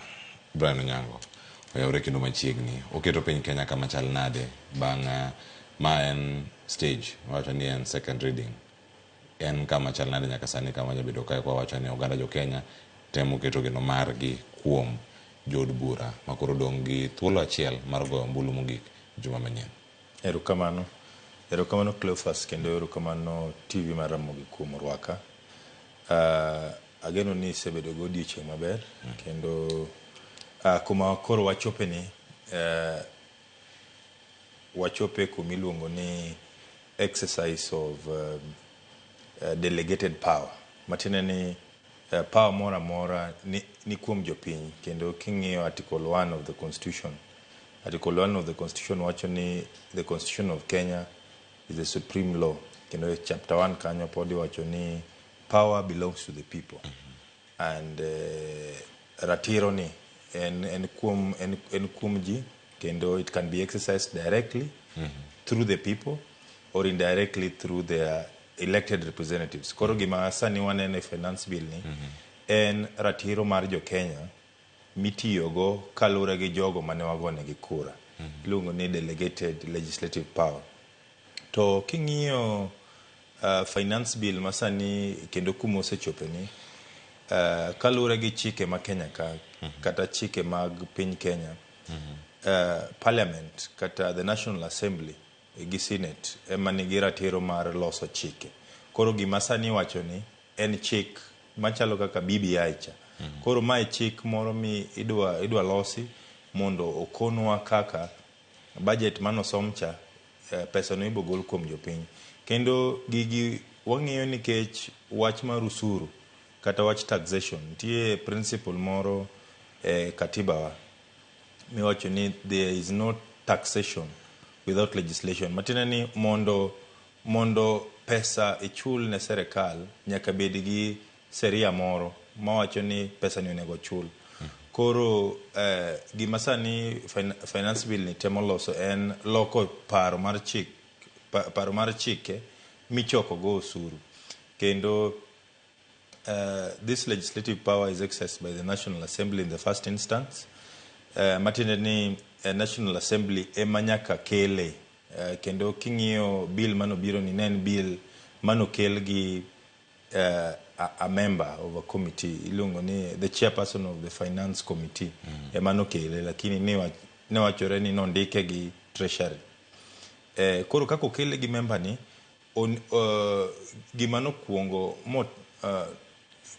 gima notimre mokwongo ni nobedo published kalure gi chike ma mitiyogo e od bura iluongo ni the National Assembly Standing Orders.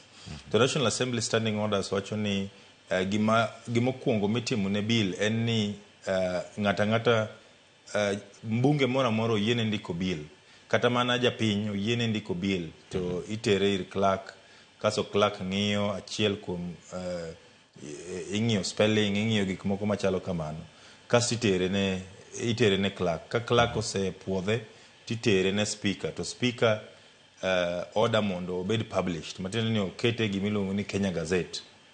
Kendo kokete Kenya Gazette chik sane dwaro ni samukete Kenya Gazette no jopiny te onego bed ni yude. Emomiyo kane pok finance bill ni ochope bunge nuneno ka finance bill gimoro ma green kama ne wango kata ng'enyne uyude kata WhatsApp kata Telegram.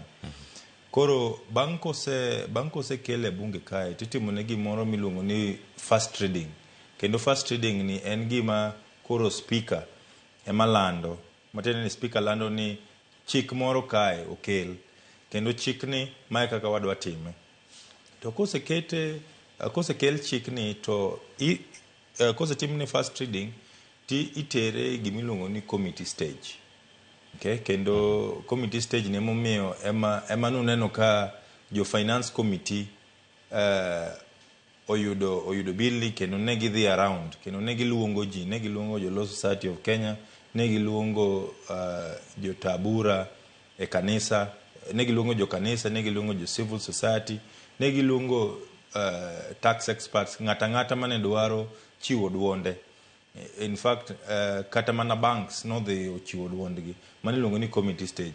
To bang' committee stage itere gimiluongo ni second reading, kendo second reading kae isome kendo comments members of parliament imiyo thuolo matin mar wuoyo. Emomiyo ni neno kaka jood bura machalo Opiyo Wandayi, jood bura machalo Peter Salasya ne wuoye kendo iluongo ni general comments. Bang' ka ne gisewuoye kamano to koro ne it was nyaka ne ji go ombulu, kendo ombulu mar second reading iluongo ga ni ombulu mar majority, iluongo ni simple majority. Matiende ni ordinarily ombulu machal kama igoga gi dhok, emomiyo iwinjoga ka speaker wacho ga ni for as many as those who support say aye to jigo ni aye, kaso jomok dwa to go ni yes. To ng'enyne iyudoga ka seche moko joneigi duondgi ng'eny to gitin, matiende ni gin ji 100 lakini duondgi ni malo. King'iyo jaod bura machalo jaod bura Millie Odhiambo inyalo yudo ka duonde ng'eny to kuche ta achiel. Emomiyo koro ka speaker ofwenyo ni duondu duong' molo nambau to speaker terie gimiluongo ni division. Koro division en kamoro ma koro idhi ugo kura achiel kachiel. Emomiyo nuneno ka speaker no order ni wadhi division kendo olungo clerk mondo clerk okel list. Kendo clerk kosekelo list mar wabunge tete some according to alphabetical order. Emomiyo ineno ki ochak gi Jaila Babu Owino ma nyinge gi chakre gi B to dhia piny nyaka Yusuf Haji gini kucho. Koro e division kae entie gimiluongo ni division bell. Matiende division bell ko luongi to jaod bura ka jaod bura kao card mare, jaod bura ka jaod bura imiyo card. Tikete kom ka kom nigi slot mikete card. Koro kikete card ka in mbunge mara Ivo Bara kuketo card ne e kombe to tango ni Ivo Bara is present. Matiende ni kowacho no to e tela kacha joma nochung' mbele kacha neno ni jaod bura Ivo Bara vote yes. Koro mane gima ne timre Cleophas, kendo sani sama owuoyo ni okonyiso ni koro taxes mane finance bill wacho koro chako tiyo. In fact gima sani timre koro en idwa tere committee stage and idwa tere back to for further deliberation. Matiende ni koduogo a third reading, bang' second reading to nitie gimiluongo ni third reading. Koro third reading kae gima nyaka timre en ni the finance bill king'iye sani en gi about 45 sections. 45 sections, but it intends to amend about 76 sections of different laws. Matiende ni finance bill ni kako biro ni ok en bill kien, en bill mabiro to o amend gik moko. For example, kineno ka nodwa kelo usuru mar motor vehicle, it was going to amend some provisions of the Income Tax Act. Kano odhi medo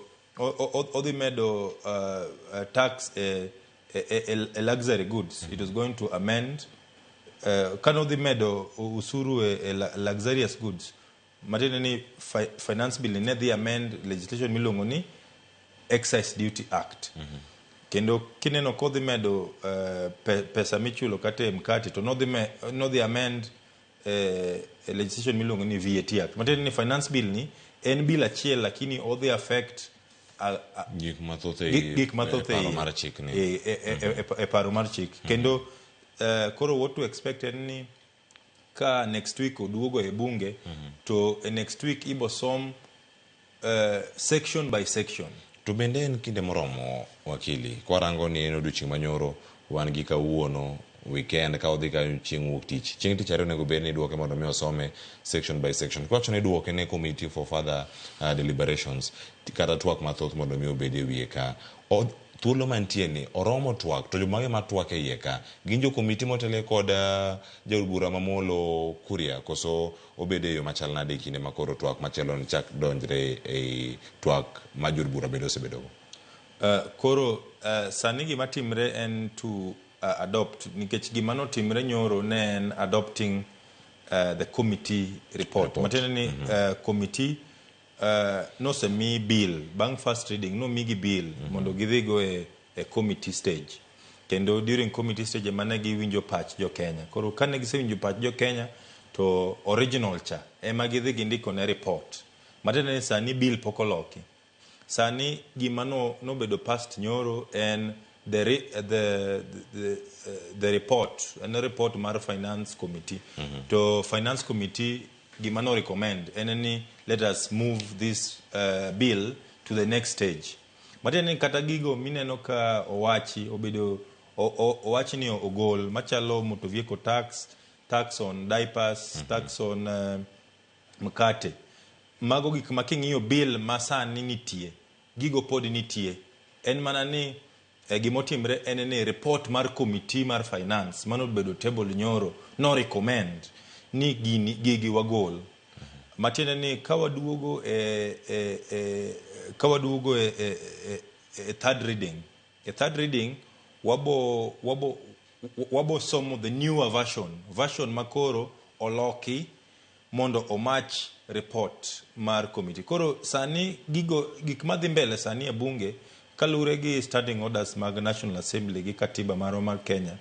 En ni gik mane committee o recommend ka ema koro editor moro kata clerk moro dhi bedo go piny to kete e bill.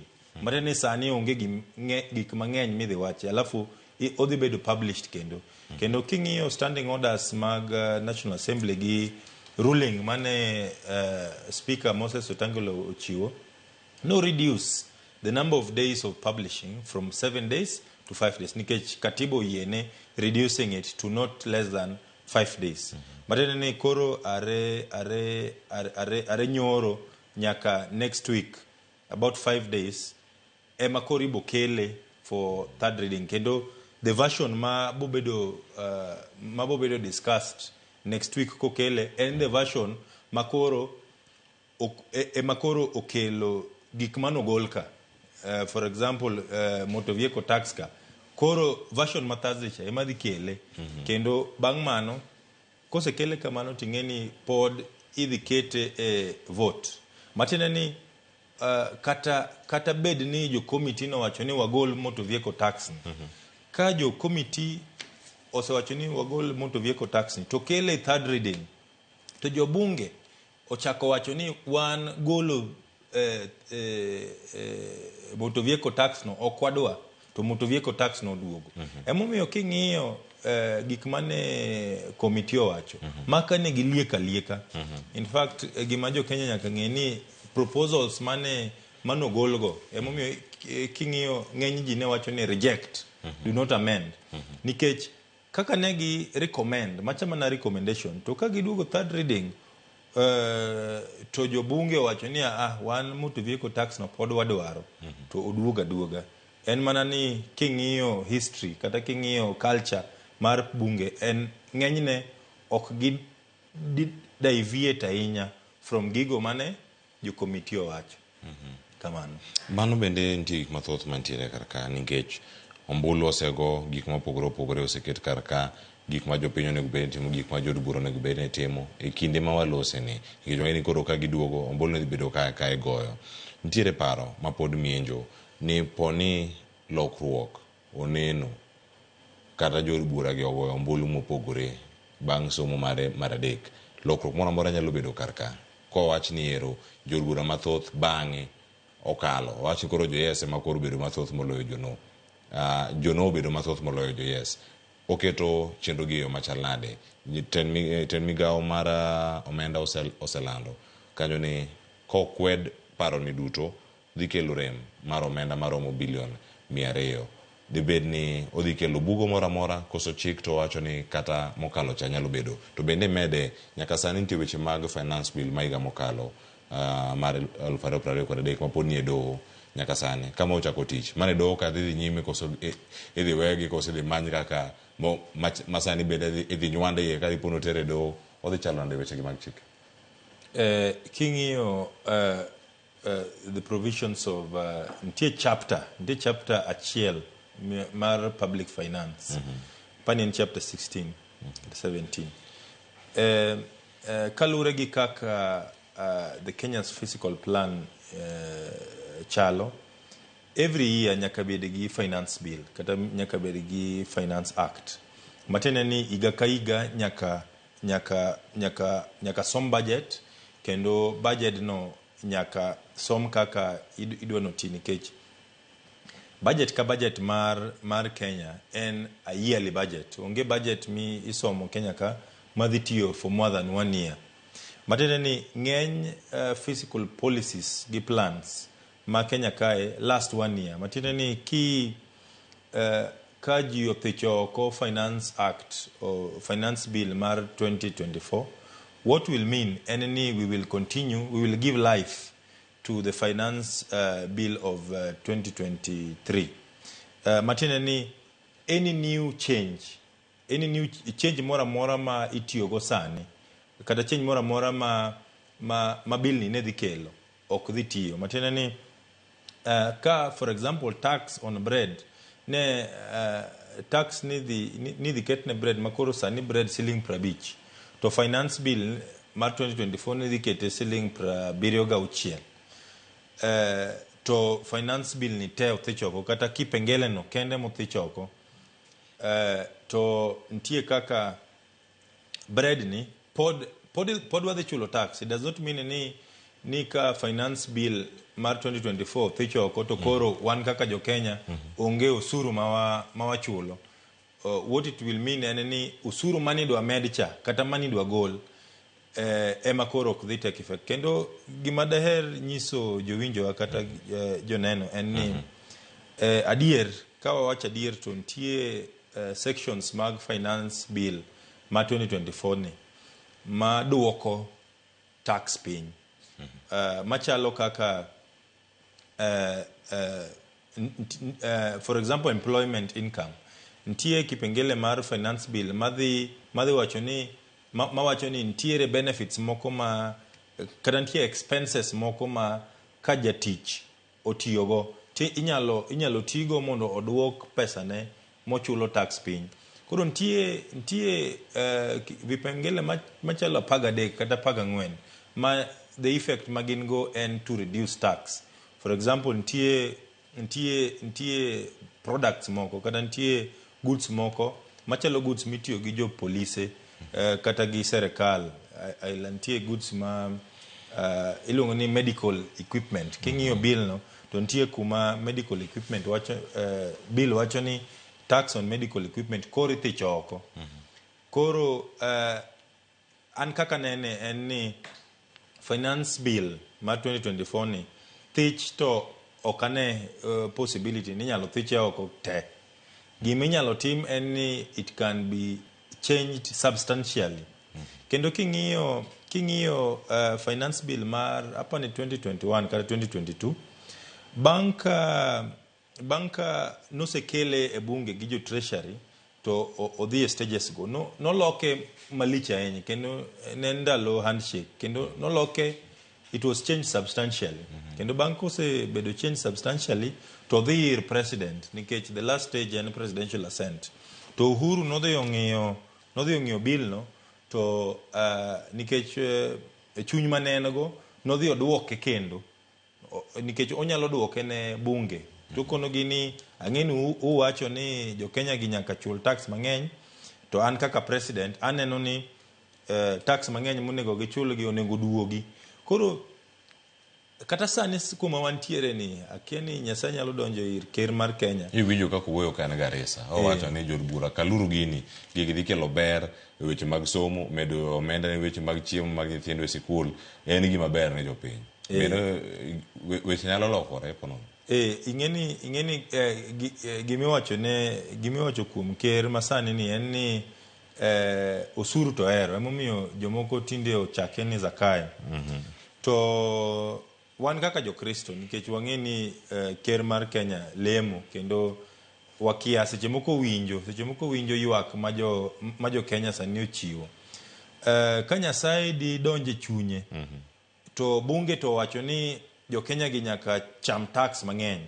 Ka bill ni odhire bang' third reading to dhire gimiluongo ni presidential assent, president nigi ratiro mar duoko bill ni to wacho ni ang'eni nakonou ni mondo kadhe lakini sani gima aneno en ni awinjo jo Kenya kendo alemo kendo jolemo wadwa okona ni mae to duoki. Koro ntie there's that possibility ni president nyalo duoke kaka President Uhuru Kenyatta notime in 2021, either 2021 kata 2022. To kata kamano mondo aduok penjo ni Finance Act of 2024 we will have mano is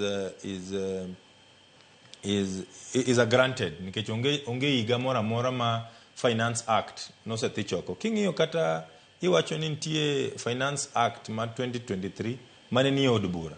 King'iyo Finance Act ma 2023, achiel kuom gik ma ji notero e od bura en ni housing levy mikelonwa ni en ang'o, to kendo ang'o miyo joma tiyo e formal sector, joma chulo tax emi keto ne gini, ang'o miyo gini ok oket ne kila ng'ato, alafu ere framework. Koro od bura doho nodhi ong'ado, nodhi ochiwo duoko kendo judgment nyicho osewuok mawacho ni finance bill section ka section ng'eny sections nokadhi kendo court nowacho ni onge kaka magi dhi affect rights ratiro mag kikatiba. To doho nowacho ni to housing levy ka kendo kar housing levy ka to waduoko kendo ne gideclare ni the housing levy or the levy man obedo introduced gi Finance Act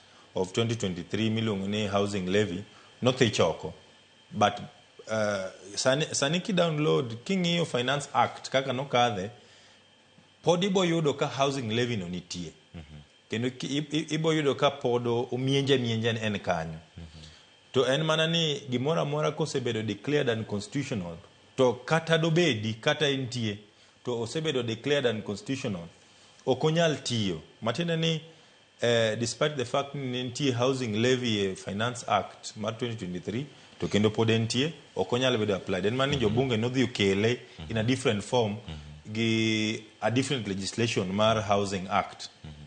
Koro achiel kuom gik manyalo timre mondo wami jowinjo wageno en ni number 1, jobunge kobiro next week pod nyalo thicho oko gigo matero atamalo mar tax malo. Wawinjire?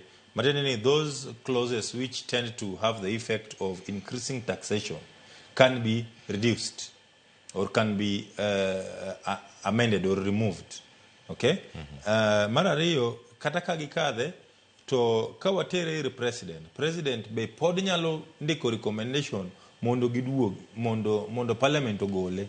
Kendo ng'eni president ng'enyne ka president ondiko ni gole uru to kodhi e parliament to nikech president nigi majority, parliament can consider mondo gole. Wawinjire? The third option en ni bill ni te kose kadhe tinyalo tere e doho. Matiende the constitutionality of the Finance Act of 2024 inyalo tere doho kendo doho nyalo wacho ni adier nosekadhe kendo adier ker mar piny ose sign kendo bill ni osechako kagima operate. To lakini doho kowacho ni section 1, 2, 3, 4, 5 gi are unconstitutional, it cannot be applied. Matiende treasury has no option but to comply. Koro jo Kenya it is very important ni negi chiwo duondgi kendo negi chiwo duondgi through demonstration which is their right. Kendo negi chiwo duondgi through their democratically elected MPs emomiyo wabunge moko nogo no. To pod gidhi chiwo duondgi kalure gi gigo madhi mbele third reading stage. Jobunge go pod nyalo golo moko kendo pod ginyalo chiwo duondgi through their president who they elected mondo duoke. To ka mago te otamre to pod wanyalo dhi doho kendo doho nyalo dhi to thiche oko. To mogik magi nyalo timo en gigino ma constitution oyie ne ji indirectly through the freedom of conscience, the freedom of opinion and political rights miluongo ni civil disobedience. Nikech nitie countries moko ma yes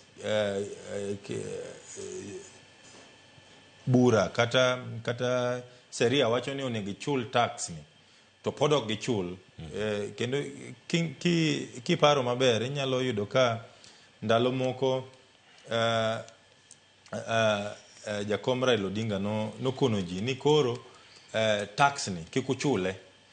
Unyalo paro kaka ndalogo ne gimedo tax on fuel, kendo ne giwacho ni koro gima wadwa timo en ni fuel no ema koro kwa binyeo.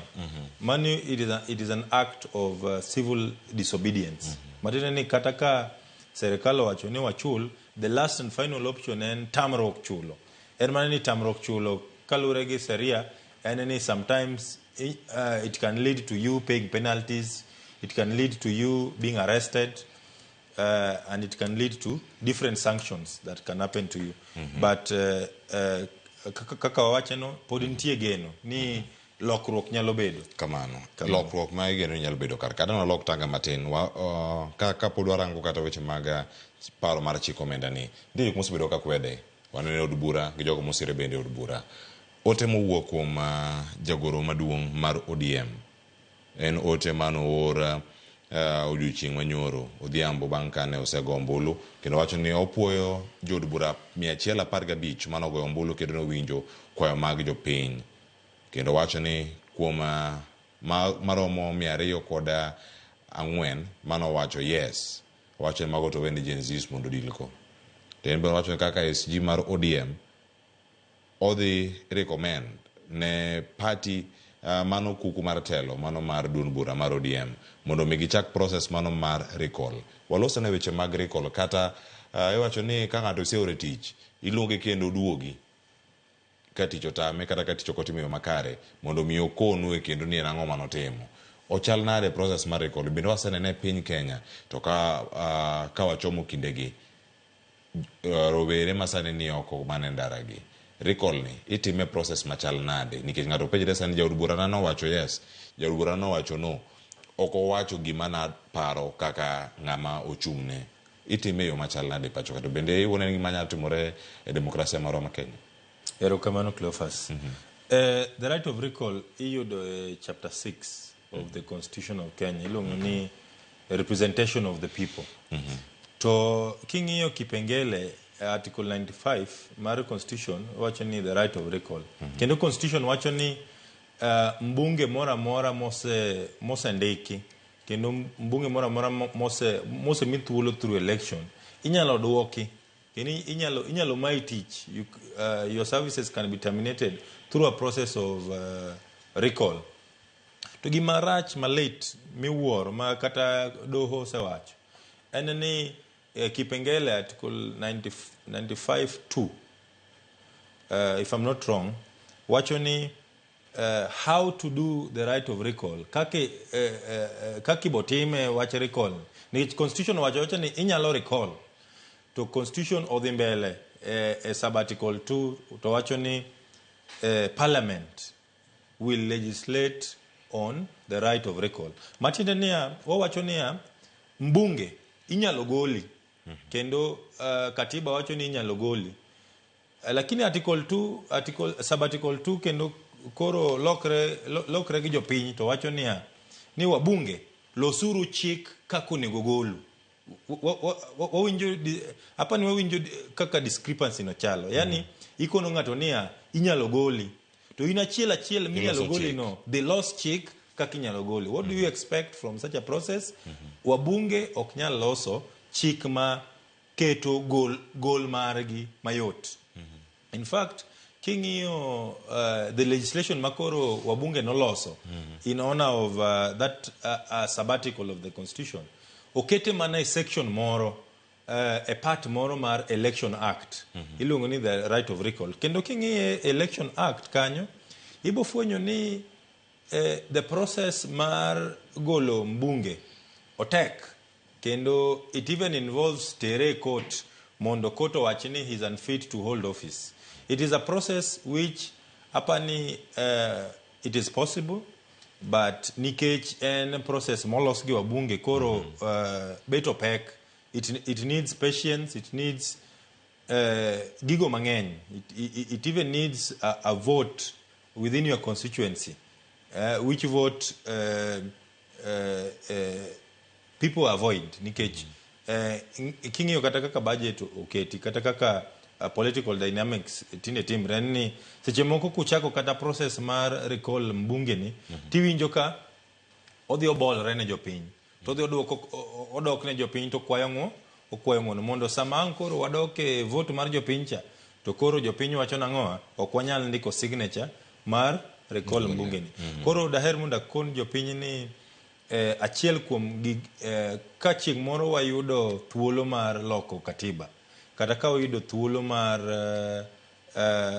loso pend chike manyien achiel kuom gima nyaka wama bunge and the power to legislate on their removal nikech sani king'iyo kaka wabunge nyalo wuok en ni gikete matek moloyo nikech okapani nitie ng'ama nyalo ndiko ga contract kata manyalo ndiko ga provision maketo goli e tich mayot wawinjre koro lakini king'iyo katiba owacho kendo nawinjo ka activist Boniface Mwangi nowache e TV kane nitie the other day en ni katiba owacho how a member of parliament can lose their seat wawinjre kendo king'iyo history maber apani it must have been 1997 around 1992 kanyo kane the then mbunge Malang'ata Raila Odinga no lose position no lose od bura ne Malang'ata to no lose nikech no resign from party mamare matiende ni one of the ways to lose and it is still in the constitution of Kenya ni kibedo elected through chama mar UDA kata chama mar ODM tindiko resignation mawacho nang'oa an awuok e chama mar ODM. One of the things manyaka timre kuomi en ni imai kom nikech kom no ne yudo through ODM imai kom kendo by election be elected. So there are so many ways emomiyo people are encouraged emomiyo jomohero chama ng'enyne wacho ga ni it is better to have an elected MP who is a member of a party nikech that right to remove a member of parliament through losing a party position is not available for your independent party nikech en onge party en independent koro en onge party mora ma nyalo thiche oko kasto lose position koro achiel kuom mechanisms mag golo mbunge kineno ka mbunge ni rach and the right of recall kendo the election act ondiko kaka inyalo tim recall another way en ni o lose party position mare emomiyo inyalo neno ka ndalo moko party nondiko ne wabunge machalo Jalang'o gi Ojenda gini gi Karori Omondi gini nondiko ne gi barua ni mondo othich gi oko e chama e chama mar ODM kendo ing'eni kothich gi oko e chama mar ODM to nyaka wadoge by election to kotim mano kendo nineno ka emomiyo ne gidhi e court ma court o stop process no kata ne gidhi e procedure moro mar disciplinary mar ODM ma giloyo kata jomoko no dhi e political parties tribunal mo stop process no yo mar adek mar lose position ni en ka you are declared unfit to hold office and you can be declared unfit to hold office by the court kendo ka sani watero ng'ate od bura ma wadhi wakono ka watero ng'ate doho ma wadhi wakono doho ni ng'ani mage gik motimo kendo gigi motimo gi are against chapter 6 of the constitution okay chapter 6 of the constitution on leadership and integrity to od bura wacho ni adier gigo mong'ani otimo makes him unfit to hold office to that declaration is enough to remove him from office. Another way en ni ka o fail to attend od bura for more than I think now it is 6 sittings moko kono speaker matete ni jaod buchi ko kokoso moko dhi e bunge olewa leo kuchopi olewa leo kuchopi for more than 6 sittings. I think it is 6 sittings. To ibo neno ka ng'eny wa bunge be seche moko ok bi to iyudo ga seche moko omis adek kaso mar ang'wen obiro kubire mar ang'wen to koro the count stops kendo under the standing orders nitie seche moko ma bunge nyalo koso bire bunge for more than 6 sittings lakini ka en gi permission kata kokwayo rusa kokwayo leave from the speaker to mano koro kwane dalogo. Another way en ni kobedo convicted for an offense that attracts a jail term for more than 6 months. Emomiyo kineno ka nitie jaod bura miluongo ni Waluke kendo Waluke nomaki gi corruption charges ma court ong'ado ni odhi e jela kasto fine bochul mar million mang'eny. I think it was almost over 17 billion. To gima kipengele no wacho on how to lose and you must have exhausted all the avenues of appeal. Emomiyo sani John Waluke odhi e court of appeal to odhi yudo stay. Emomiyo sani en ng'ama nose maki kendo ng'ama doho nose wacho ni is guilty lakini sani ene pod ene bunge kendo ni neno ko en achiel kuom joma no wacho yes. To ka chieng' moro doho ng'ado ni you are still guilty ma odhi e Supreme Court ma Supreme Court bo wacho nang'o you are still guilty to John Waluke will lose that position kendo by election ibo tim yo mogik kendo mano wawene mana Nyasaye for losing your position en yo mar tho matene ni kam bunge ni otho to that is also a way they could lose their position. Koro yore abiriyo kata borogo en moko kuom yore ma minyalo golgigo. Koro cham inyalo golgi through chama through the process of recall and also through the process of nature. Mateni in fact seche ntie kipengele ma constitution wacho ni if is declared mentally incapable mateni ni mbunge ni sane ka wiye oroko kata kidhi ikono idhi convince the court miwacho ni let the court say ni ng'ani wiye rach nikech kako vote finance bill ni moyudi ma daktari obiro wacho ni ng'ani to wiye ok ler to ng'ano sit neno imaye kamano. Nitie mathoth benye mapontire karka dakika madongo do kama romo 9 gi nimar iwacho ni teko ni en mara japiny kata ka japiny mantie ko teko ni Brian ochal nade kiwacho ni japiny ni kod teko to teko ni bende ka gidhi kata kirango kare mara benchi ke mpacho ka 37 mamiyo oganda thuolo ma dhi ng'anyo wano gik matimore ng'anyo gi masane dhi nyime kone mopogore opogore mapacho ka nitie jogo ma yudo hinyruok nitie ma wito ngimagi nitiere sigeni mamoko mawinjo ka obila tiyo e kinde ma ng'anyo gi dhi nyime. Teko ma imiyo japiny ni en ga teko mar timo ang'o to bende sirkal yiega mar rito dwaro ni kata ratiro ma jopiny tun kako kinde utime yo machal nade LSK osekoni mondo mi omakre kod jogo mang'anyo mondo mi one adier ratiro mag jok matindo gi nikech thothgi gin jok matindo magara komako tere jela jogi onge kata ngufu mar manyo wakili kaka mondo mi odhi chungnegi utayogi e yo machal nade ahinya kinde makoro gipengo finance bill. Erokamano Cleophas. En adier ni teko kalure gi Constitution of Kenya teko ni kuom jopiny kendo gino ma Constitution wacho ni jopiny nyalo exercise teko ni directly or indirectly through their democratically elected leaders. To king'iyo directly kae achiel kuom yo ma jo Kenya nyalo chiwo teko gini and through the right to picket and while unarmed to conduct public demonstrations and present petitions. To king'iyo kaka jopiny nokawo teko gini kendo I must commend generation manyasani ma ng'eny gi mbesewa kata jogo matinwa negi dhi e streets kendo negi ng'anyo motegno to gima lit moloyo en ni kata bed ni ok negi keth property mora onge ng'at mane gihinyo to police to nobira kae kendo no met out violence against them kendo mano gima nyaka as the Law Society of Kenya mano gima we stood against. In fact, the president of the Law Society of Kenya nochiwo duonde mowacho ni wang'ni ing'eni chon ne wadhi e court to wawacho ni preventing demonstration ni ogima rach. To sani the focus of the Law Society of Kenya momiyo seche moko inyalo yudo ka bet wang'ni bet gi ling.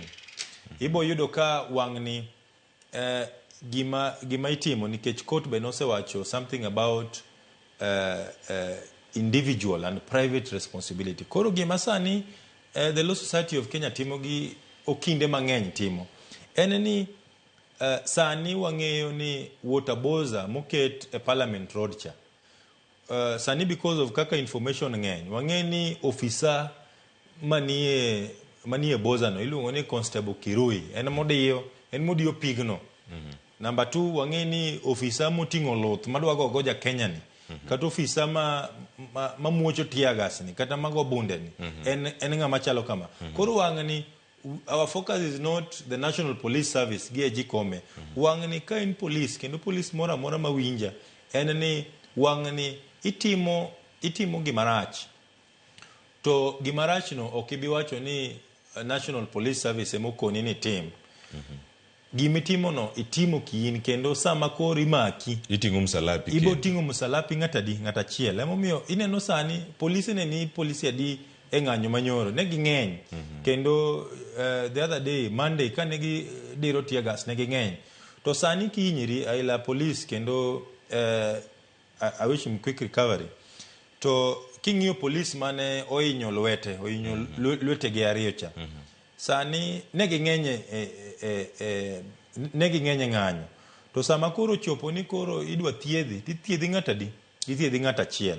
Emomiyo sani the focus ma wadwa tiyogo kaka okil kaka okinde ma Kenya, especially the Law Society of Kenya kendo neno ka achiel kuom mano osechiwo duol no en ni wang'ni itimo marach kaka police timaki kaka in wabo deal kodi kaka in you will take responsibility for gigo mitimo kaka in. Kendo king'eyo an kata kaka okil an ase represent kata mana police ego kendo seche the position ma the National Police Service Commission kaoga en ni National Police Service Commission nigi code of ethics mare kata mana mar violence. Ntie police standing orders mawacho niya sama udhi rakru gi jogo gi achich kata jogo maricho jomaundu tutiyo gi some level of force kendo kapok itiyo gi any level of force to force no must be necessary and commensurate. Matene ni japinyo ok nyal biro ni koting'o bade malo to in pod igoya loth kata igoya bunde. Kendo the position ma the National Police Service Commission wacho en ni they do not take personal responsibility for gima ne timo against the National Police standing orders. Koro I will just urge my fellow Kenyans kata yawuoyi matindo mambesega gi madongo na gima biro bang'wa en ni kikuluor ng'ata matimo gimarach and who is violating your right to express yourself according to the constitution ibo dilego kien. And gimaber Cleophas sani kendo gima polise mang'eny okia en ni nitie gimiluongo ni limitation of action. Kendo limitation of action en ni seche moko nitie aila king'iyo defamation ka ng'ato yanyi to ng'ani inyalo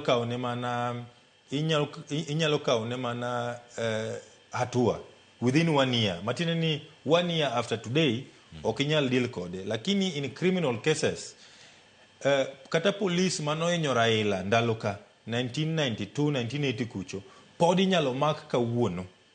Owinjore matine ni criminal responsibility en gima it will go with you to the in fact the only time ma criminal culpability wuok kuomi nyadi tieng' ariyo ka koto wacho ni you are innocent gi kitho. Owinjore matine ni accused person mora kotho to case neno orumo kamano. Koro ka in police itimo gima ing'e ni rach ng'e maber ni chieng' momaki tibo bedo kendi ibo manyo okil kendi ibo chulo bail kendi ibo dhi e jela kendi kendo kihinyri tibo dhi ibo thiedhi hospital kendi. Kendo awinjo I cannot confirm but awinjo ni kata police mano hinyre cha is just relying on goodwill mar jopiny. Matiende ni kata National Police Service mano tiyo tije cha ok bi chulo ne bill mangoa ma en go kuch. Of course onyalo claim nikech en occupational hazard, lakini sani sama owuoyeni joma lime kanyo ok gin polise wetegi, gin mana familia ne gi nyithinde gi jawo gi jo serikal kendo gibire to gikonye mana matin to giwe. Koro sani ng'eni information be oseidho. Emomiyo iboyudo ni information mamari kaka Cleophas, information nino serikal nigo kako dwaro. To ka serikal ni kode to jopiny ni kode, nikech joma tiyo serikal go gin joma gin mana jopiny. Kamano Brian, yes. Wach minyamedo kae mogik mar nyabedo mano kotenre kod weche gi duto mag finance bill kama chomo kanyo chieng' tich adek. Iwacho jopiny nigi geno, wach mari mogik nyalo bedo mane? Ng'anyo pod adhi neno ka ke kode mopogore opogore ka watieko. Yes, erokamano Cleophas. Gimogik manyalo kono jopiny en ni ratiro mari mar the freedom of expression, the right to picket, the right to present public petitions, and the right to unarmed conduct demonstrations, peaceful demonstrations. Ok en right marumo nikech koro bunge koro oselor nyoro. The right to demonstrate en a right which will be there today, tomorrow, and the day after. Kendo king'iyo maber, debed ni ji ok odhi e street on Monday, de kata vipengele moko mane ji complain ka ok ogol. Matiende ni ka wadhi mbele gi chiwo duondwa gi express ourselves against this finance bill ni, there's still a possibility, nitie geno ni finance bill ni pod inyalo gole kendo section mora maduoko tax malo inyalo thich oko.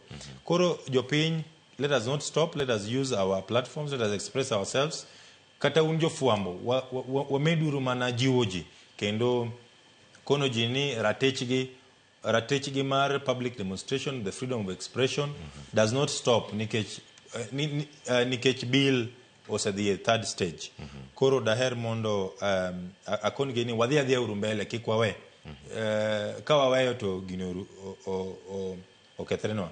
To mogik madaher mondo awach katieko en ni allow me to pass my condolences to the family of our slain colleague in the profession and a magistrate, the Honorable Kivuti, manotho kane timo tije mar sheria. Can I would urge serikal gi polise mawango en ni kik waneg jogo matimo tijigi kalore gi sheria. Magistrate ni ne timo mana tije kendo there was a possibility ni nonyalo ng'ado bura mondo owe ng'atuno. Koro kik waneg ji ka wapani kes borumo aila kes momiyo noneg the Honorable Magistrate ok obirumo mana nikech noneg magistrate. Kes no podi bokawe kendo there's nothing you gain by killing a lawyer or killing a magistrate. Erokamano ahinya kendo mos makende ne anyuola wede kod osiepe mano mar mosenindo mano jayal bura mabeno wito ngimane mano Kivuti mano juma mokalo. Nyakwaro mag jwangi kanya ema kelo e giko mar chenro mar Rupiny okinyi makawuono saa 7:07 tok saa 2 mar okinyi. Kanyo ema watiekero kamano kuom jogo duto mondikonwa wayudo kanyo wote mar Ibrahim Okoth, Injin Lazaro Kanyabok, Dada Rose, Ibrahim Akoth mawacho kanyo no yawre Cleophas Mos na okil sani mibadhi mang'eny dongi nyalo donje obila to sirkal luwe magoli e nyim court ma weche mapontiere karka giote muoro mathoth kotene koto kombedo godo wagoero kamana ahinya nata e chenro mar Rupiny twak mokwongo nyinga Cleophas Loch Kisumu Kanyakwar mokeo nyaka Chisango na ntiere kae kod Brian Nyango okil kamaloka mapacho kae. Erokamano bende janenowa kuom kete karka mabiro chenro mar ng'ejo thumwa kod nyawadwa Solomon Atito kawuono entiere kae kod Uncle Konaya winjo kanyo Mary Mela mama. Gin weche mathoth mapontiere karka meno Ramogi TV orit masane.